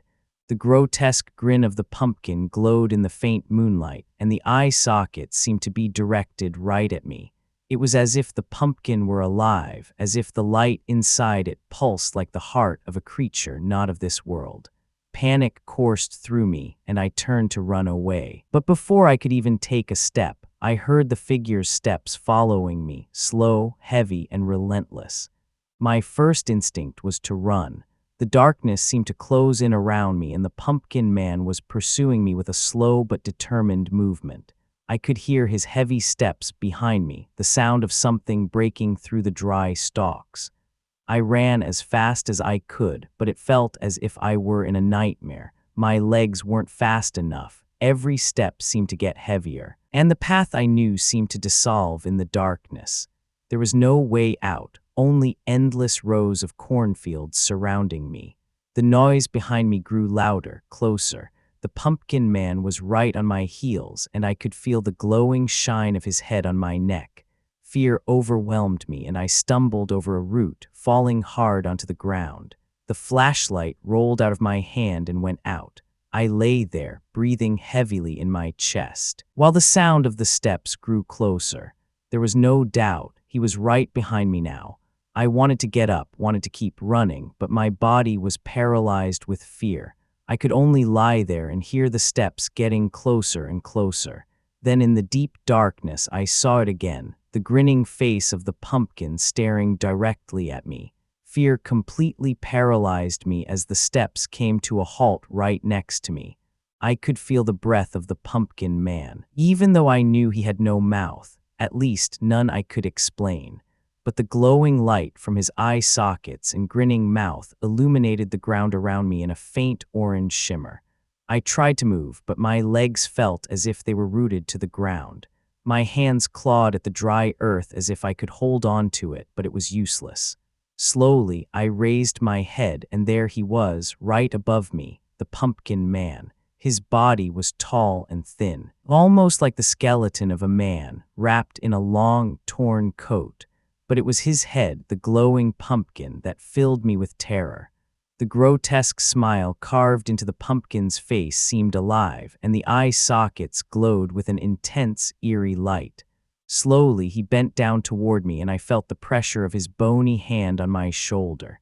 It was cold, ice cold, and the grip tightened as if he wanted to hold me fast. I screamed in my head, but no sound came from my lips. It was as if I had lost the ability to speak. I knew I had to break free before it was too late. In a final, desperate attempt to free myself, I wrenched myself out of the pumpkin man's grip. It was as if I broke through an invisible barrier, and suddenly I could move again. Adrenaline flooded my body, and I pushed myself off the ground, running blindly into the darkness without knowing where I was going. The cornfield seemed endless, and I could still see the glow of the pumpkin behind me. It was like a lighthouse of horror, relentlessly pursuing me. The pumpkin man's steps were heavy and slow, but they seemed to be getting closer no matter how fast I ran. I was gasping for breath, and my legs felt like they were giving way under me, but I couldn't stop. If I stopped, he would get me. I knew that now with terrifying clarity. I didn't know what had happened to the people who had disappeared before me, but I had a feeling I would soon find out if I didn't escape. Suddenly, I bumped into something hard, a fence, the edge of the field. I was almost out. With trembling hands, I climbed over the fence, fell hard onto the ground on the other side, but I had made it. I was out of the cornfield. But as I turned around, I saw it again, the glowing face of the pumpkin man staring at me through the rows of fields. After I got over the fence, I expected the pumpkin man to follow me further, but as I stared at him, he stopped at the edge of the cornfield, motionless, and the glow of his head seemed to dim. For a moment, I thought he might not follow me any further. Perhaps he wasn't allowed to leave the field. The sudden silence was eerie. No wind, no rustling of leaves, just the heavy, oppressive silence of the night. My breath was shallow, and my heart pounded heavily in my chest as I tried to grasp what had just happened. The pumpkin man was still standing there, not moving, but I knew he was watching me. I gathered all my courage and took a step back, away from the field. Nothing happened. Another step. The pumpkin man remained in place, as if he couldn't follow me any further. A A part of me wanted to run away as fast as possible, but I was paralyzed by fear and the fascination emanating from that eerie figure. It was as if he had brought me to the edge of reality, to a place where the normal rules no longer applied. But why didn't he follow me? What held him back? The questions hammered in my head, but I knew I wouldn't find any answers as long as I stood there. I moved away from that cursed place before it was too late. With shaky legs, I started the walk back to the town. Every step felt heavy, as if exhaustion and fear were weighing me down. The way I had come suddenly seemed much longer, and the darkness seemed to follow me every step of the way. But the pumpkin man stayed behind in the field as if he were bound to that place. When I saw the lights of the town in the distance, I breathed a sigh of relief. I had made it, I had escaped. But deep inside me, I knew that this encounter had changed me forever. The legend of the pumpkin man was real, and I had looked it in the face. But why did he spare me? When I reached the first houses, I noticed how quiet the town was. No children on the streets, no Halloween festivities. It was as if the town itself had fallen into a deep sleep. The street lamps cast only weak, flickering lights, and the windows of the houses were dark. It felt as if I had returned to another world. I walked faster, just wanting to get home, to the safety of my house. But as I arrived at my front door, I felt that strange feeling again, as if something were watching me. I turned around, looked into the darkness of the street, but there was nothing there. Was it just my imagination, or had the pumpkin man found a way to follow me? In the days following my return, I tried to suppress the events. It was hard to believe what I had seen. Anyone I told would think I was crazy. So I kept quiet and went on with my life as if nothing had happened. But deep inside, the memory of that night gnawed at me, the gaze of the pumpkin man, the eerie glow of his pumpkin head. The town seemed the same as ever, as if nothing had happened. People went about their daily lives, and no one spoke of the scare or the pumpkin man. But I couldn't stop thinking about it. Every time I drove past the cornfield, I felt my stomach clench. The fields looked the same as always, harmless and quiet, but I knew what was lurking there. The nights became more difficult. I often woke up in a sweat after having nightmares of glowing pumpkin heads and tall, thin figures chasing me. The pumpkin man wouldn't let me go, not even in my dreams. It was as if he had marked me, as if I now belonged to him. One night, as I lay in bed staring at the ceiling, I heard it again, that slow, heavy scratching that reminded me of the footsteps in the cornfield. My heart skipped a beat. It was impossible that he had followed me here, or had he? I slowly turned and listened. The scratching grew louder, as if something or someone were moving right in front of my door. It sounded just like the noise in the fields when the pumpkin man had followed me. My heart began to race, and I couldn't suppress the trembling in my hands. I had hoped it was over, that I had escaped him, but now he was here near me, and there was nothing I could do about it. Slowly, I crept out of my bed, my heart pounding in my ears, and went to my bedroom door. I pressed my ear against it and listened, but the scratching seemed to come from the other side. It was as if he were standing in front of my door, waiting for the right moment to come in. I didn't know what to do. Panic overwhelmed me, and my thoughts raced. Had I really believed I could escape the pumpkin man? Had I really believed he wouldn't find me? Now that he was here, I knew I had no chance. I took a step back, pressing my back against the wall as if I could hide, but the scratching didn't stop. It got louder, more insistent, as if the pumpkin man wanted to remind me that there was no escape. I had to face the truth. He had found me, and he wouldn't stop until he got me. Then the scratching suddenly stopped. The sudden silence made me even more nervous. The scratching that had put me in a panic was gone, but the fear remained. The darkness around me seemed to grow denser, and I couldn't shake the thought that the pumpkin man was right in front of my door, still and patiently waiting. I knew I couldn't just stand there, but every move felt wrong, as if I were attracting the pumpkin man closer to me with it. The air in the room seemed to get colder, and my breath grew shallow. Fear choked my throat, and I could barely think clearly. I had the feeling that time had stopped, that every moment was dragging on. The darkness was oppressive, and I couldn't shake the thought that he was watching me. I wondered how long I could stand there before panic finally overwhelmed me. Then, without warning, I heard it again, the scratching. But this time, it didn't come from the door. It came from the walls, from everywhere around me. It was as if the pumpkin man had broken into reality itself, as if he were surrounding me without me being able to see him. Panic seized me, and I knew I had to act. In a final, desperate attempt to free myself, I rushed to the door and threw it open. Nothing. The hallway was empty, and the darkness seemed to close in on me even more deeply. The scratching was still there, but I couldn't make out its source.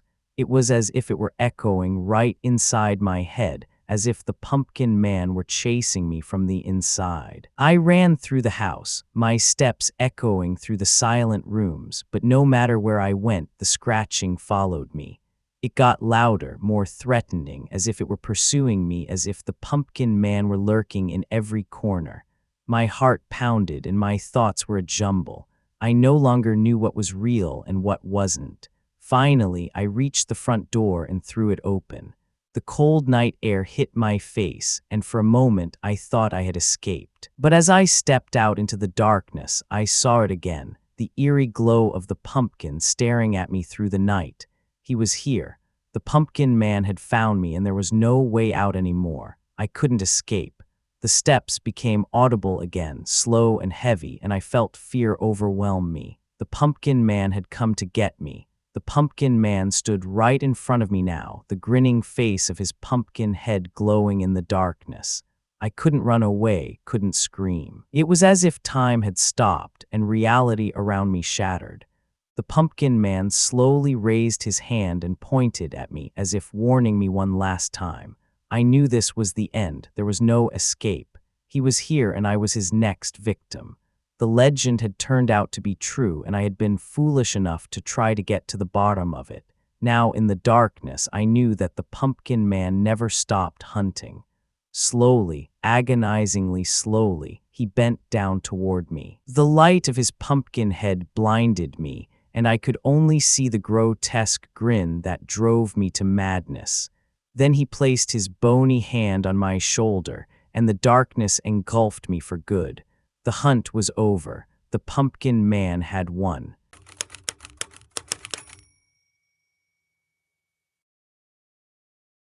It was on the night before Halloween that I first saw the girl.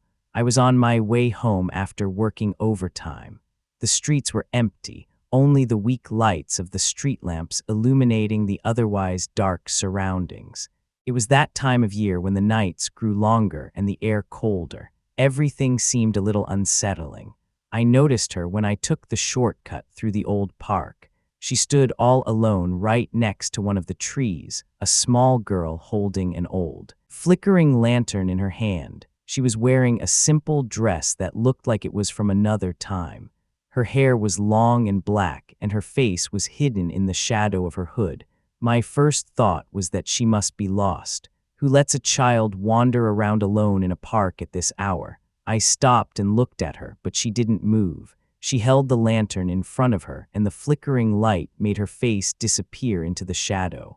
I felt uncomfortable, but I couldn't quite say why. Something about her didn't seem right, but I couldn't say exactly what. Still, I decided to approach her. When I got about 3 meters close to her, she slightly raised the lantern and slowly turned around without a word. She disappeared into the darkness of the park, and I stood there, confused and with a queasy feeling. The encounter with the girl didn't leave me alone. When I finally got home, I felt restless. The scene replayed in my mind again and again. The flickering light of the lantern, the quiet rustling of the leaves under her feet, the way she looked at me without saying a single word. Something about it wasn't normal. I tried to calm myself down. Maybe it was just a misunderstanding. Maybe she was just a child dressed up for Halloween or someone playing a prank. But deep inside, I knew that wasn't it. It was her silence that haunted me. The way she had looked at me without speaking a single word. I went to bed, but sleep wouldn't come. Every time I closed my eyes, I saw the image of the girl before me, the lantern flickering faintly and her face hidden in the shadow. I couldn't shake the feeling that I had overlooked something, that something about this encounter had opened a door deep inside me that I would have preferred to keep closed. In the middle of the night, I woke up. It was the sound of footsteps, quiet but distinct, coming from outside. I sat up and listened. For a moment, I thought I had imagined it all, but there it was again, the quiet rustling of footsteps on the sidewalk in front of my window. When I got up and looked out the window, there was nothing, only the silence of the night and the darkness that settled around the house like an impenetrable cloth. The next evening, I decided to walk through the park again. Something inside me said I would see the girl one more time. It was as if an invisible thread was pulling me back, as if I hadn't finished the story of this encounter. The day passed quickly, and soon the cold, dark night lay over the city again. When I entered the park, the silence was almost tangible. The wind barely stirred, and the trees cast long, distorted shadows on the path. I walked slowly, my eyes fixed on the spot where I had seen the girl the night before. The tension in my chest grew with every step, and I couldn't shake the feeling of being watched. And then I saw her again. She was standing in exactly the same spot as before, the lantern in her hand. This time her face was a little easier to see, but it was still hidden by shadows. She stood still, motionless, and stared at me again.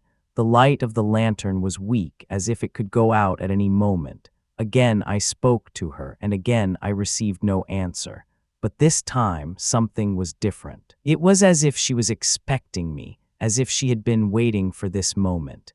The air around us grew colder, and I felt my stomach clench. Without a word, she turned around again and slowly began to walk deeper into the park. I knew I shouldn't follow her, but my legs moved almost on their own. I had to know where she was going. The girl walked with slow, even steps while I followed her. The faint light of her lantern was the only landmark guiding me through the park. The trees seemed to lean over us, their branches looking like bony fingers reaching for me. The rustling of the leaves under our feet was the only sound in the eerie silence. I wanted to say something, to ask her where she was going, but the words caught in my throat. It was as if the park itself was silencing me, as if my voice was suffocated in the darkness. The path we were taking was unfamiliar to me. I had been in this park many times, but now it seemed changed. As if we had entered another world. The girl never looked back. She kept walking, the lantern held tight in her hand, while the light flickered restlessly. Sometimes it seemed as if it would go out, but then it would flare up again, only to become weaker. The deeper we went into the park, the more I felt that something was wrong. The air became colder, heavier, and the feeling of being watched increased. Suddenly, the girl stopped. We were now in a part of the park I didn't know. The trees were denser, and the light from the lantern barely seemed to penetrate the darkness anymore. For a moment, everything was silent until the girl slowly turned her head and looked at me. Her eyes were empty, black and deep like holes leading into the darkness. The cold radiating from her eyes froze me. It was as if all the warmth had been sucked out of my body, as if I were staring into an endless abyss.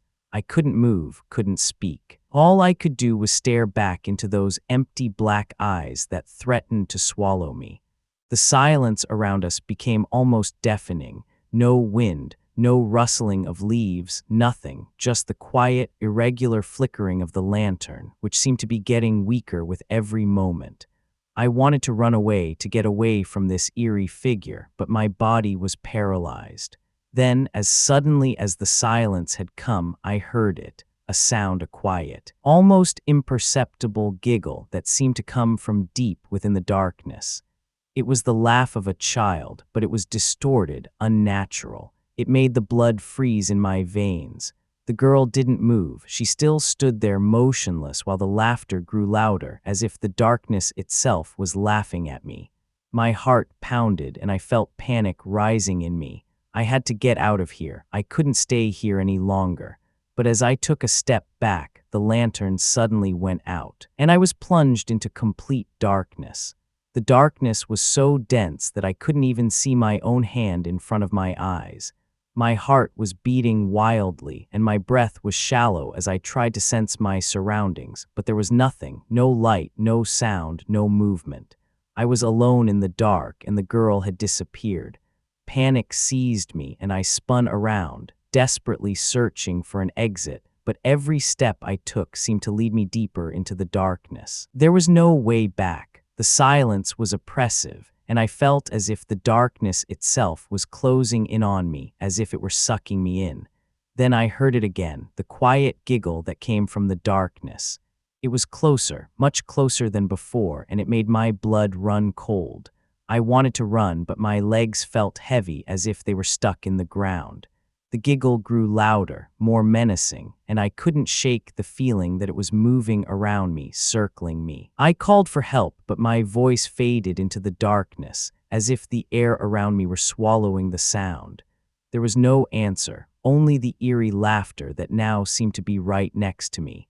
I felt a cold breath on my skin, and for a moment I thought something or someone was standing right behind me. But when I turned around, there was nothing, only the darkness stretching endlessly. In the darkness, time seemed to stand still. I had no idea how long I stood there, paralyzed by fear. Every breath felt heavy, and my legs felt like lead. The darkness around me pressed in on me, and the feeling that I was being watched grew stronger. It was as if invisible eyes were staring at me from the darkness. I gathered all my courage and took a step forward. The ground crunched under my feet, and the sound echoed through the silence. It was the first sound I had heard since the lantern went out, and it made my heart beat faster. I took another step, then another. Slowly, I began to feel my way through the darkness, my hands reaching out, but I couldn't feel anything. It was as if the park itself had disappeared, as if I had stepped into a void where nothing existed. But the feeling that something or someone was following me wouldn't go away. Then, without warning, I felt a cold hand on my shoulder. The sudden grip of the cold hand on my shoulder made me jump. It wasn't a gentle touch, but a firm, cold clamp, as if something or someone wanted to hold me fast. My breath hitched, and I could feel my heart pounding in my throat. Panic seized me, but I couldn't move. I tried to shake the hand off, but the grip wouldn't let go. The pressure on my shoulder increased, and the cold penetrated my clothes, making my skin burn under the grip. I slowly turned around, my hands trembling as I tried to see the source of this touch, but the darkness was still impenetrable. There was no one there, only the darkness surrounding me and the cold spreading through my body. The giggling had stopped, but the silence it left behind was even more unsettling. I tried to pull myself away, but the grip wouldn't let go. It was as if something from the darkness didn't want to let me escape. My thoughts raced, and I knew I had to act before fear completely overwhelmed me. I took a deep breath and pulled away with all my strength. I stumbled forward, fell hard onto the ground, but the grip was gone. For a moment, I was free, but the darkness around me still felt alive, as if it were watching me. As I lay on the ground trying to orient myself, I suddenly noticed a faint light in the distance. It was small, flickering like a candle or a lantern. My heart skipped a beat. Had the girl found me again, or was it something else luring me into the darkness? I hesitated. But the light was the only thing I could cling to in this endless void. Slowly, I stood up, my legs trembling under me, and walked cautiously toward the light. With every step I took, it got a little brighter, but it was still far away. The ground crunched softly under my feet, and I could feel a slight breeze of cold air on my skin. The light was strangely comforting, even though I knew I shouldn't trust it. It was as if it were calling me, leading me deeper into the darkness. I tried to remember the way I had come, but everything seemed to have changed. The park I knew no longer existed, only the darkness and the inexplicable light pulling me forward. As I got closer, I realized it was indeed a lantern. It hung in the air without anyone holding it, and the flickering light was reflected in the darkness. I held my breath. The girl was nowhere to be seen, but the lantern shone as if it were there just for me. The lantern hung motionless in the air, and the flickering light made the shadows around it dance. I stood right in front of it, too close to turn back, but too afraid to go further. The light was weak, but it was enough to illuminate the ground under my feet and a small part of the trees around me, but there was no indication of who had placed the lantern there or why it was there. I wanted to touch the lantern, but something held me back. It was an instinctive feeling that this was not right. That this lantern was more than just a light. It was the center of the darkness, the key to everything happening here. The flickering light attracted me, but it also repelled me. It was as if it were warning me and luring me at the same time. Suddenly, I heard it again, the giggle, this time louder, closer, and it echoed through the darkness. It came from all sides, as if the darkness itself was laughing. The lantern flickered more strongly, as if the light threatened to go out at any moment. And I felt panic rising in me. I knew I had to leave, but the lantern wouldn't let me go. Its light was the only thing protecting me from the complete darkness, but it simultaneously felt like a trap. I took a step back, my gaze still fixed on the flickering light, and then the lantern suddenly went out, and I was enveloped in total darkness. The sudden darkness was oppressive. It was as if the entire world around me had disappeared, as if nothing else existed but the void. My heart was racing, and I could barely control my breathing. The silence was absolute, and the giggling had stopped. It was as if the darkness itself had spoken the last word. I felt helpless, lost in this impenetrable gloom. Every step I took seemed to lead me deeper into the darkness, and I had no idea where I was. The park, the girl, the lantern, everything seemed like a distant dream, something that wasn't real. But the fear was real, I knew that. Suddenly, I felt something behind me again. It was the same cold feeling as before, the same eerie pressure weighing on me. I slowly turned around, my heart hammering in my chest, but I could see nothing. The darkness was too dense, too impenetrable, but I knew something was there. I took a deep breath and tried to stay calm. I knew I couldn't just stand there, but the darkness felt alive, as if it were enveloping me, watching me. Every step I took felt heavy, as if the air itself was working against me. Then I heard it again, the giggle, this time right behind me. The giggle was so close now that it felt like someone was whispering right into my ear. It was not a laugh that suggested joy. It was cold, cruel, and it cut through my bones. My whole body tensed, and I couldn't help but turn around again, but there was no one there, only the feeling that something or someone was lurking in the darkness, ready to strike. My breath was shallow, and I couldn't suppress the trembling in my hands. The darkness seemed to grow denser, and the feeling of an invisible presence surrounding me increased. I couldn't see it, but I felt it, that eerie presence that was watching me, following me. I shouted into the darkness, but my voice sounded weak and powerless. There was no answer, only the quiet giggle that now echoed through the night like an echo, as if it were mocking me, as if the darkness itself were playing with me. Every step I took led me deeper into the gloom, and I knew I wouldn't find a way out. Suddenly, I felt the cold breath on my skin again, and I knew I was no longer alone. Something or someone was with me now, right behind me.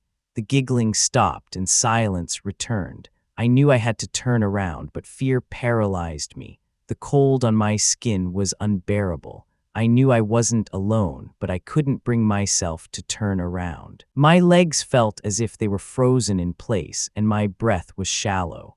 The darkness around me was absolute, and the feeling that something was near wouldn't let me go. Slowly, very slowly, I turned around, my heart pounding in my chest, and I felt panic rising in me. But when I had completely turned around, there was nothing there, only the endless darkness that surrounded me. I stood there alone, and the feeling of being watched was stronger than ever. I knew I had to keep moving, that I had to find a way out, but every step felt heavier, as if the darkness itself was holding me back, as if it were preventing me from moving forward. Every breath was a struggle, and my thoughts were a jumble. Then I saw it, right in front of me, barely visible in the darkness, the girl with the lantern again. But this time the lantern wasn't glowing. She was just holding it in her hand, while her face was still hidden in the shadow. She stood there motionless, staring at me with her empty black eyes. I knew I should run away, but I couldn't move. The girl stood right in front of me, and her empty eyes seemed to pierce me. I wanted to run away, but my legs failed me. It was as if the darkness itself was holding me fast, as if there was no escape. The cold around me became unbearable, and panic threatened to overwhelm me. The giggling returned, but this time it was different. It was louder, more menacing, and it seemed to come from the depths of the darkness. The girl didn't move, but it was as if her mere presence intensified the darkness. Her eyes seemed to fixate on me, as if she wouldn't let me go anymore. I knew this was the end. There was no way out. The girl and the darkness had trapped me in their snare, and I was powerless to escape them. The giggling grew louder, and the darkness pressed heavily upon me.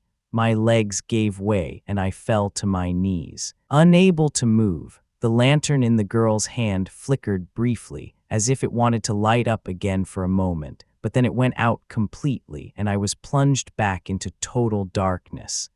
The giggling stopped, and silence returned. I knew I was lost. The darkness enveloped me completely. The girl had disappeared, and the lantern, which had once been the only light in the darkness, no longer shone.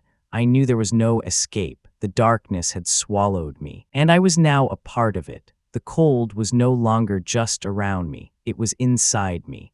I felt it gnawing into my bones, slowly freezing me.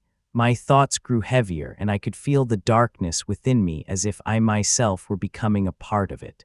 The giggling had stopped, but I knew it was still there, somewhere in the depths of the darkness. The girl with the lantern was only a harbinger, a warning I had ignored. Now it was too late, and all I could do was wait for what would come next. The darkness was everything now. No light, no sound, no hope. I was alone, trapped in a world beyond reality. The darkness had taken me, and I would never escape. I closed my eyes, but it made no difference. The darkness was within me.